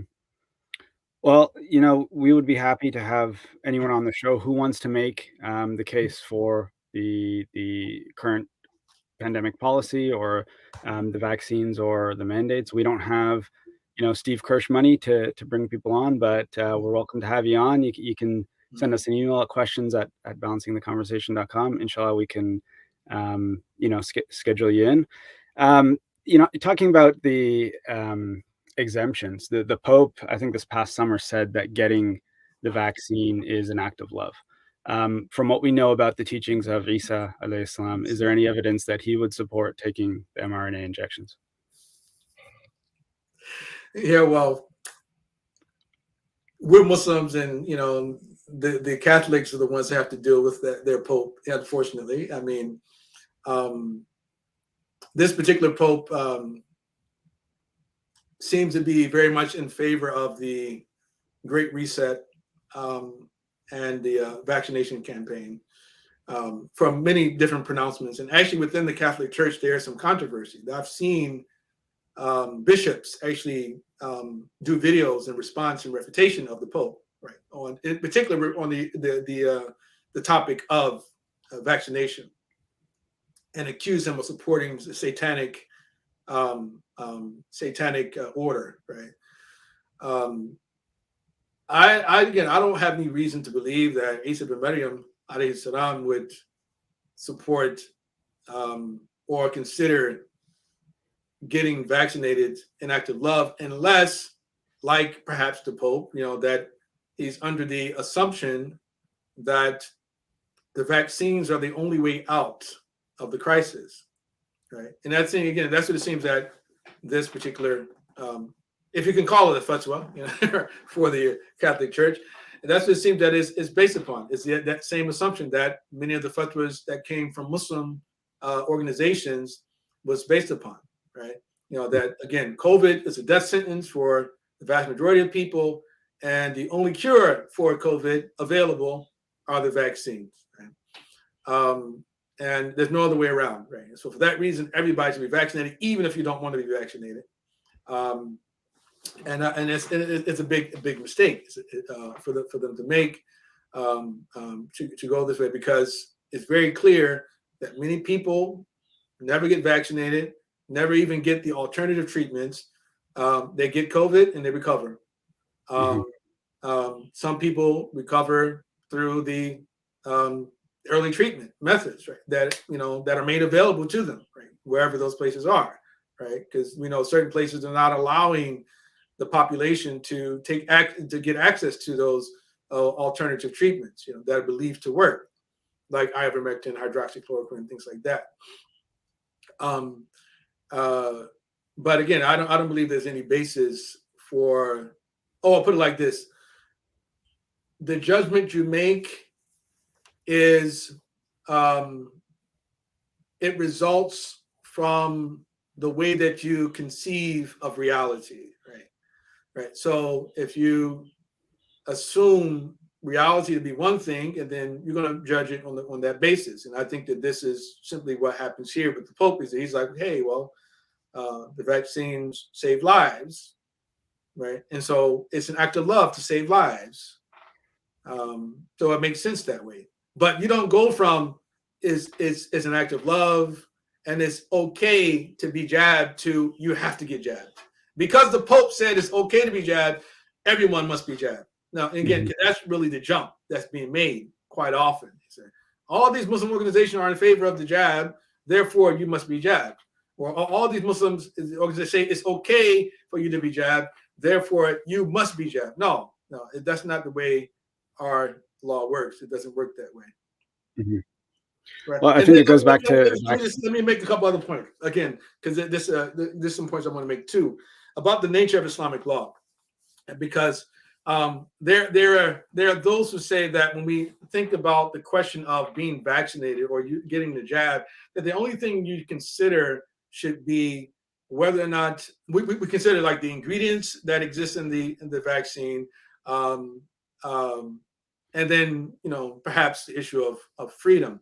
But for us, religion has a much broader definition and broader scope than the secular minded person has. Because they think about religion as, okay, it has to be connected with, I guess you would say, some articulation from Islamic creed or doctrine. You have to make mention of God and all these other things. It has to be a private affair, a strongly held belief, right, that is connected with your theology, right?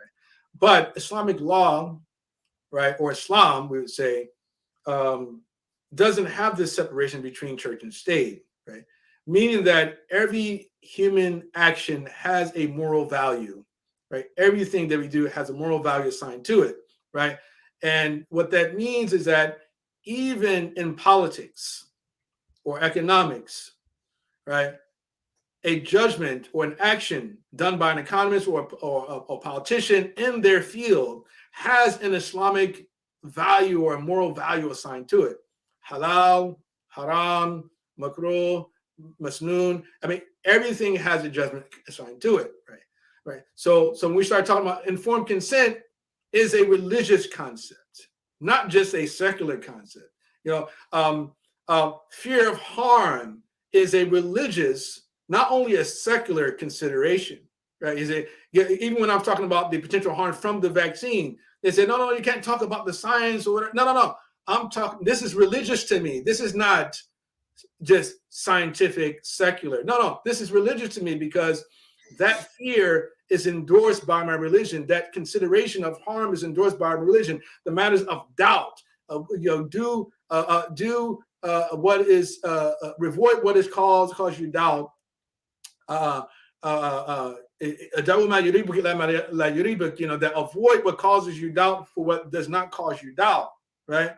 Right. That's a religious consideration for me, not a secular or scientific or basic psychological consideration. It's religious because my Prophet said something about it, right? See, and I think that needs to be clear to people, that people think that the only thing that you need to be talking about is whether or not there's some haram ingredients in the vaccine, right? And perhaps, and maybe whether or not you can be forced to get it, right?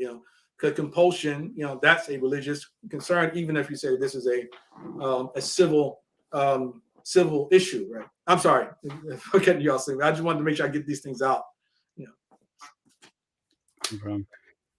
I think it comes back to this idea that the vaccines are the maxim, that everybody needs to be vaccinated. There was a recent statement by Canadian Prime Minister Justin Trudeau. In an interview, he said, "We're going to end this pandemic by proceeding with the vaccination. We all know people who are deciding whether or not they're willing to get vaccinated, and we'll do our very best to try to convince them. However, there is still a part of the population that is fiercely against it. They don't believe in science or progress and are very often misogynistic and racist. It's a very small group of people, but that doesn't shy away from the fact that they take up some space. This leads us as a leader and as a country to make a choice. Do we tolerate these people?" Is he speaking about public health here? It sounds a bit like politics to me. Yeah, it sounds like demagoguery as well, right? So yeah, so now if you don't get vaccinated, you're a racist and you're a misogynist, right? So, and again, that appeals to the tribe. The tribal fervor in people. It says, oh yeah, those white supremacists, racist people, they're the ones who are opposed to vaccination. I'm not one of them, right? It's all manipulation, it's brainwashing, right? It's framing people, right? Priming them for attacks on innocent people, right? Who just simply disagree with them. Say, listen, okay, go and do what you're going to do, right? But and he's the shaitan, right, for doing this, right? For saying such things, especially the misleading statement about how we're going to end it through vaccination. Well, how many jabs is how many jabs is it going to take to end it? It hasn't ended it yet, right? Mm-hmm. We had more deaths in 2021 than in 2000 from COVID, right? You said 2 jabs, now you said 3, and then you talk about 4. Israel got the 4. The Netherlands are talking about they're going to do up to 6, right? And Fauci is talking about, yeah, well, we might change the definition of fully vaccinated, right? When does this stop, right? You think you're fully vaccinated, you got 2. It said, well, once everybody's fully vaccinated, or we get 90%, 80%, or 60% of the people fully vaccinated, then we can go back to normal. And the goalpost keeps changing, right? Mm-hmm. Now we get the weakest of all the variants comes, and they say, oh my God, all these cases. Oh, look at all these cases, not deaths, all these cases. Oh my God, we got to shut down again. Come on, man. Mm-hmm. Please, eventually, I hope people wake up, right, and see the game. It's a game. I mean, these are Trudeau, like so many others. They're the build back better people. Again, that's the mantra of the Great Reset. Right? Build back better. Biden talks about it. I mean, there are people. Listen, I'm not gonna get to listen. That could be his own episode technically, but talking about this, what potentially could be happening, but we're really maybe that shouldn't even be an episode. Just leave that aside. We want to focus on again the issues of the Islamicity of the fatwas, Mm-hmm. whether or not it is justified for Muslims to be preventing certain Muslims from entering the masajid because of their non-vaccination status, which is baseless. Come on, it's like vaccinated people can spread just as easily as unvaccinated people, right? Right. And if you're high risk, maybe you just don't go to the masjid. Let only the people who are not high risk go to the masjid. If you're that afraid of the virus, to stay home, right? Why do we have to stay home, right? So Qatar and Abu Dhabi have a mosque ban on the unvaccinated through a digital app, among other public places that the unvaccinated cannot go to. Waterloo Masjid in Canada, where I'm actually from, recently announced that all children need to be vaccinated to attend Jummah. Are you saying all of these requirements are completely baseless? Yeah, they're all baseless because one, children are not at risk of death from COVID to begin with, and the vaccinations are likely to harm them, right? If not short term, but or both short term and long term, potentially can harm them. And many doctors have warned about this. Even the WHO, right? As a matter of fact, has warned about that. And to say that children have to be vaccinated and go to the masjid. The masajid belong to Allah subhanahu wa ta'ala. That's the Quran says, "Anna masajida lillahi fala tad'u ma'a Allahi ahada." That they belong to God. Right? They're supposed to belong to God. No one's supposed to have the authority to say who can go, who can't go to the masjid, right? And it would be different if there was ironclad proof that the unvaccinated are those people spreading the virus, right? But there's no proof of that. Mm-hmm. There's no proof of this that is the unvaccinated only, because the vaccinated as well are spreading it, right? According to what we've been told, according to everything that has been recorded up to this point. If the unvaccinated, if the vaccinated were not spreading it, then why do they still have to wear a mask? Right? What's the point of the mask? Right? Is it to protect them or to protect others from them? Right? Or is it both? Right? And if it's both, then that further again reinforces the fact that they can spread it. I mean, so there should be no reason for this rule. There's no reason for the rule, and the fact that the big companies are indemnified, that is criminal. The fact that Muslim governments are compelling people to be vaccinated is criminal. And the fact that when people are harmed by the vaccines, and then sometimes suffer death from the vaccines, and their families nor they themselves given any type of compensation, is also criminal, right? So there's no reason why a Muslim government or a mosque or any a board, it should be preventing anyone from coming there. I mean, if we want to check for COVID, why don't we check for like TB too? Why don't we check for like tuberculosis? Why don't we check for like Ebola? Right? I mean, why don't we check for swine flu? I mean, these things are much more deadly than any of these things. Why do we only focus on COVID? Mm-hmm. If you want to keep somebody at the masjid and anything, I mean, you check for the most dangerous stuff. Right? Why don't you check for those things? Right? But we chose one of the weakest viruses, right, comparatively, right, compared to others and everything that we've seen so far, to put all of our focus on, right, as if the only thing that a person can potentially die from is from COVID-19. Mm-hmm. And just anxiety, I guess. Anxiety about COVID-19 is probably killing people more than COVID-19. Well, they'll still put COVID on the death certificate. Right. Yeah, exactly. Right. If what you're saying, I mean, if this is true, where is the Muslim leadership on these issues, and how is history gonna remember what happened here? Well, I think that for the Muslims who are harmed by these policies, they're not going to forget this at all. They're not going to forget that the leadership abandoned them. They're not going to forget that the leadership, they supported the tyranny against them. And I don't know what that's going to mean, right? If it's going to be limited to, I don't know, dua, prayers against them, or is it going to be mean just not any financial or moral support for those people, or an attempt to undermine them in certain ways and undermine their livelihood.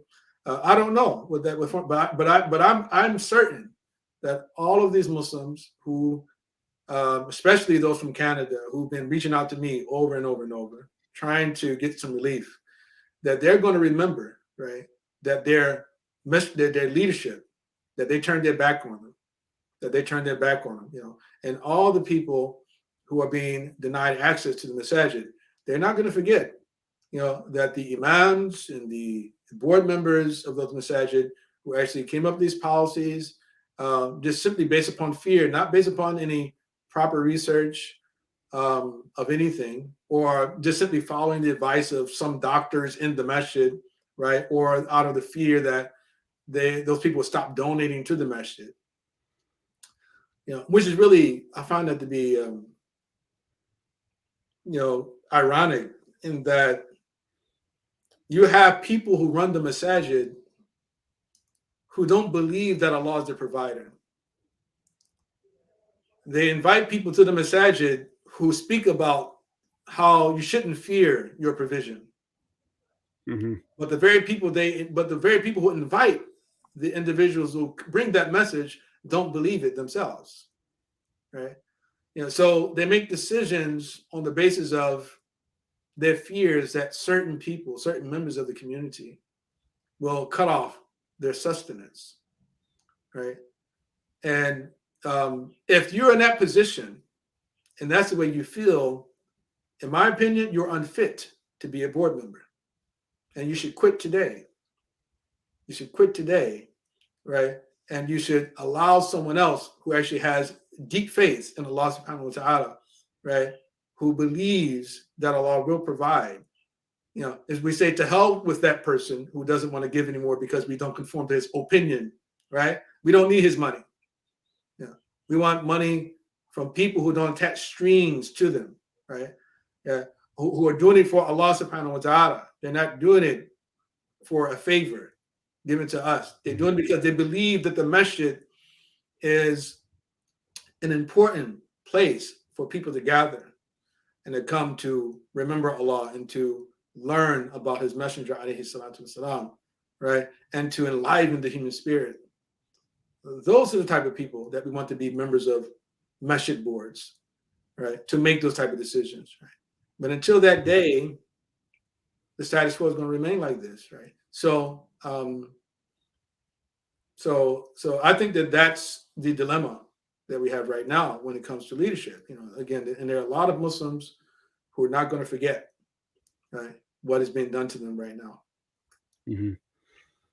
Recently, my wife told me something I thought was profound. She said, our kids that were born in the past few years statistically will live to see the year 2100. Do you think that this fight against the mandates and the policy and the COVID and the pandemic and all of the agenda being pushed is the fight of the century? Yeah, I do. I do believe it is. I do believe this is the fight of the century. It's a decisive point, right, in our lives. I think right now, because there are major powers trying to alter the state of the world, in a very permanent way right now. And I think that many people don't realize how significant the things that are going on right now are, Hmm. right? And I don't say that just as somebody who's making assumptions. I say that as someone who is reading the works of people who are in charge of this revolution, right? Right. The individuals, World Economic Forum and the other states people throughout the world. Again, look at just the coordination, just the level of this coordination, right? Everybody's doing the same thing at the same time, right? You see, same policies, and look at Australia, how terrible that is, right? Hmm. Um, um, and it makes no sense at all. Like, they don't listen to reason. Um, they don't care that you have natural immunity. Telling you can't even exercise outside of your house, right? Forcing people into internment camps when they come back into the country, right? Um, Taking people's guns away, and where they already took away the guns, and they took away knives. They took knives out of the supermarkets too, right? You know, and this is a really decisive point, in my opinion, in our history right now. And I've never seen it this bad, in my own life. And I'm almost half a century, or old. And um, and I think that a lot of the people older than me probably haven't seen it this bad in their lives either, politically, socially, um, and it's you got to arm yourself with faith. Um, you have to do whatever you can do to get your health together in order, so you can defend yourself, right? Learn skills that will help you make you more self-sufficient. Um, Become less dependent on the system, and that's exactly what they don't want. They don't want people who are not reliant on the system. They want everyone to be reliant on the system, and they appeal to the majority through promises of goodies, right? And so, like, when I hear them talk about, okay, well, um, if you don't get vaccinated, you can't go to the movies, you can't go to a restaurant, you can't go to a bar, you can't go to a club. I'm just like, so who cares? I don't feel a strong need to go to those places anyway, right? You can't go to any sports. And I say that our saving grace in America is that we have um, a that we are a union of states, Hmm. right? And the federal government, although they've been trying to increase their power over the states, that the resistance is very strong. Right? So when things get really bad in one state, we can make hijrah to a different state. A lot of people in Europe can't do that, especially under the EU. In Australia, you probably can't do that, right? But America, you know, you know, that there are places you can go that you can get away from the oppression, move from a blue state to a red state, at least for now. Again, we never know what the future holds, right? The fact that we have a Second Amendment, and we should not allow people to take that away from us either, right? I mean, none of the laws that they pass are going to affect criminals. any gun laws that can be passed will affect criminals. Criminals don't care about laws, right? The laws that the gun laws that they're trying to pass are to get guns Mhm. out of your hand, the law-abiding citizen, right?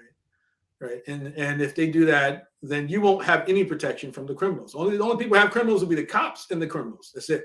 And you won't have anything. Right. Right. So don't buy into the narrative, right? Again, and this is not about, again, saying that we should be involved with party politics. It's not about that at all, but it's just about seeing your interests clearly, and who's representing your interests, right? So may Allah protect everybody, But here's you have a question. Let's end on this question. How do we neutralize the effect of feral sorcery? Well, of course. I mean, the numbness, you neutralize the effect of it by first and foremost seeing it exposed for what it is, right? The lies, right? How many lies have you been told by the media? How many lies have been told by the establishment? Um, they're being exposed. That Musa alayhi salam, we did, that he came and he tossed his staff on the ground, right? Right. And it ate up their sleight of hand. Right? It was clear to them that even they had to submit. You know what? What we were doing is this sleight of hand, and with Musa alayhi salam, that's real magic, or if any, that's a miracle there, right? So they had to submit themselves, right? So Musa alayhi salam, he exposed it. Listen, this is not real, right? It's a sleight of hand. See it for what it is. But when people lie multiple times over and over and over and over, and then you look at their track record, you see all of the evil that they've done, and that they've never paid any attention or cared about life in the past. As a matter of fact, many of these people believe that there are too many people on the planet. And we have too many people, right? Because again, what's going to be pumped up very soon is going to be climate change. Guarantee you, right? I mean, CNN was exposed. Their producers were exposed, saying that that's going to be the next area of focus, right? And they talk a lot about carbon. They don't say carbon dioxide, because to say carbon dioxide is kind of a dead giveaway, because if you understand the way that our respiratory system works, we take in oxygen from the plants and the trees, and we give off carbon dioxide. So if carbon dioxide is a danger to the planet, well, the more people we have, then the more danger we are to the planet. Therefore, we need to reduce the population, right? Again, you can believe it. You don't have to take it from me at all, right? But I'm saying, but again, carbon emissions, right? Right. And I'm not saying that human beings don't need to reduce consumption. I believe that we need to reduce consumption. I believe that human effort is contributing to changes in the climate. I do believe that, right? But to the extent that it's going to lead to an apocalypse in 10 years from now, no, I don't accept that. I don't buy that at all, right? But it's clear, was clear from the individuals who are in charge of this effort, of this so-called revolution, the fourth industrial revolution, as Klaus Schwab calls it, is that they want to limit our movement. He says this in his book. He said that they don't want people traveling and moving that much anymore, right? They want to restrict our movement. They want to reduce our consumption, which I don't have that much of a problem with, But he even acknowledges in the book towards the end that COVID-19, when you compare it to other pandemics, it's really nothing, right? Pretty much. He says it, pretty much, but that's not going to prevent them from taking advantage of this opportunity to usher in this new world, right? Order that they want to bring in, right?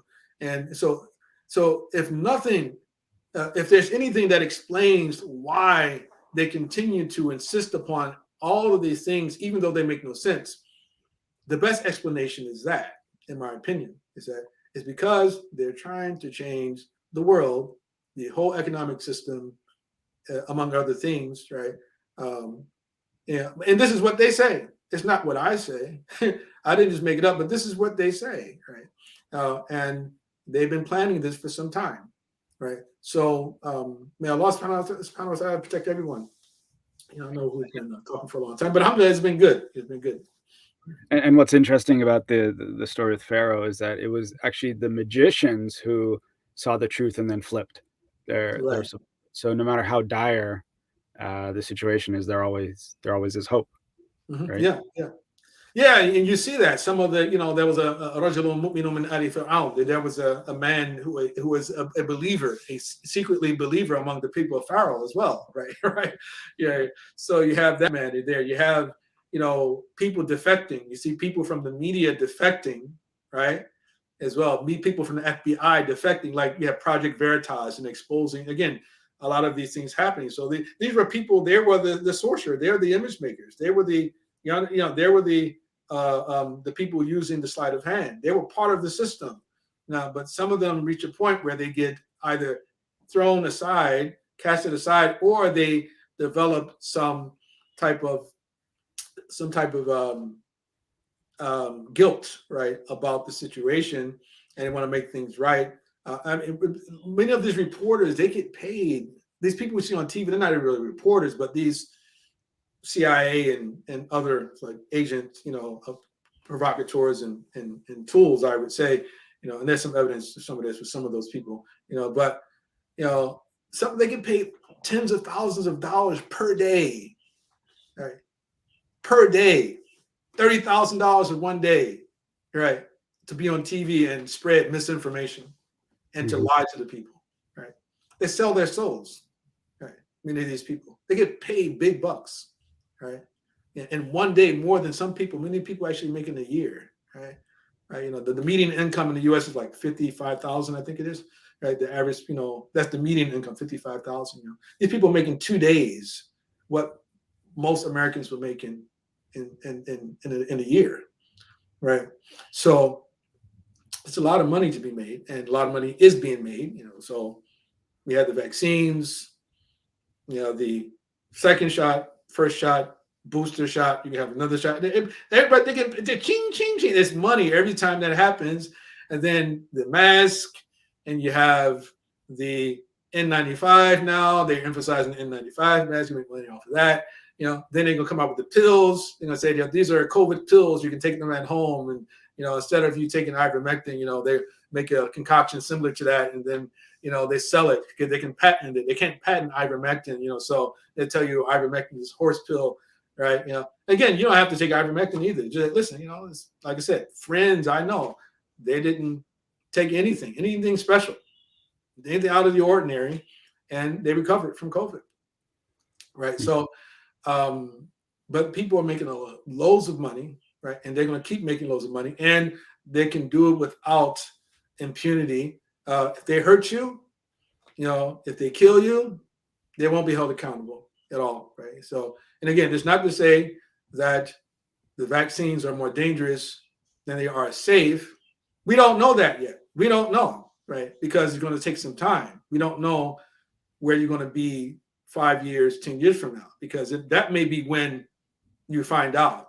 But we really won't find out because they'll just blame it on something else. They'll say there's some new disease came out that all these people are dying from, right?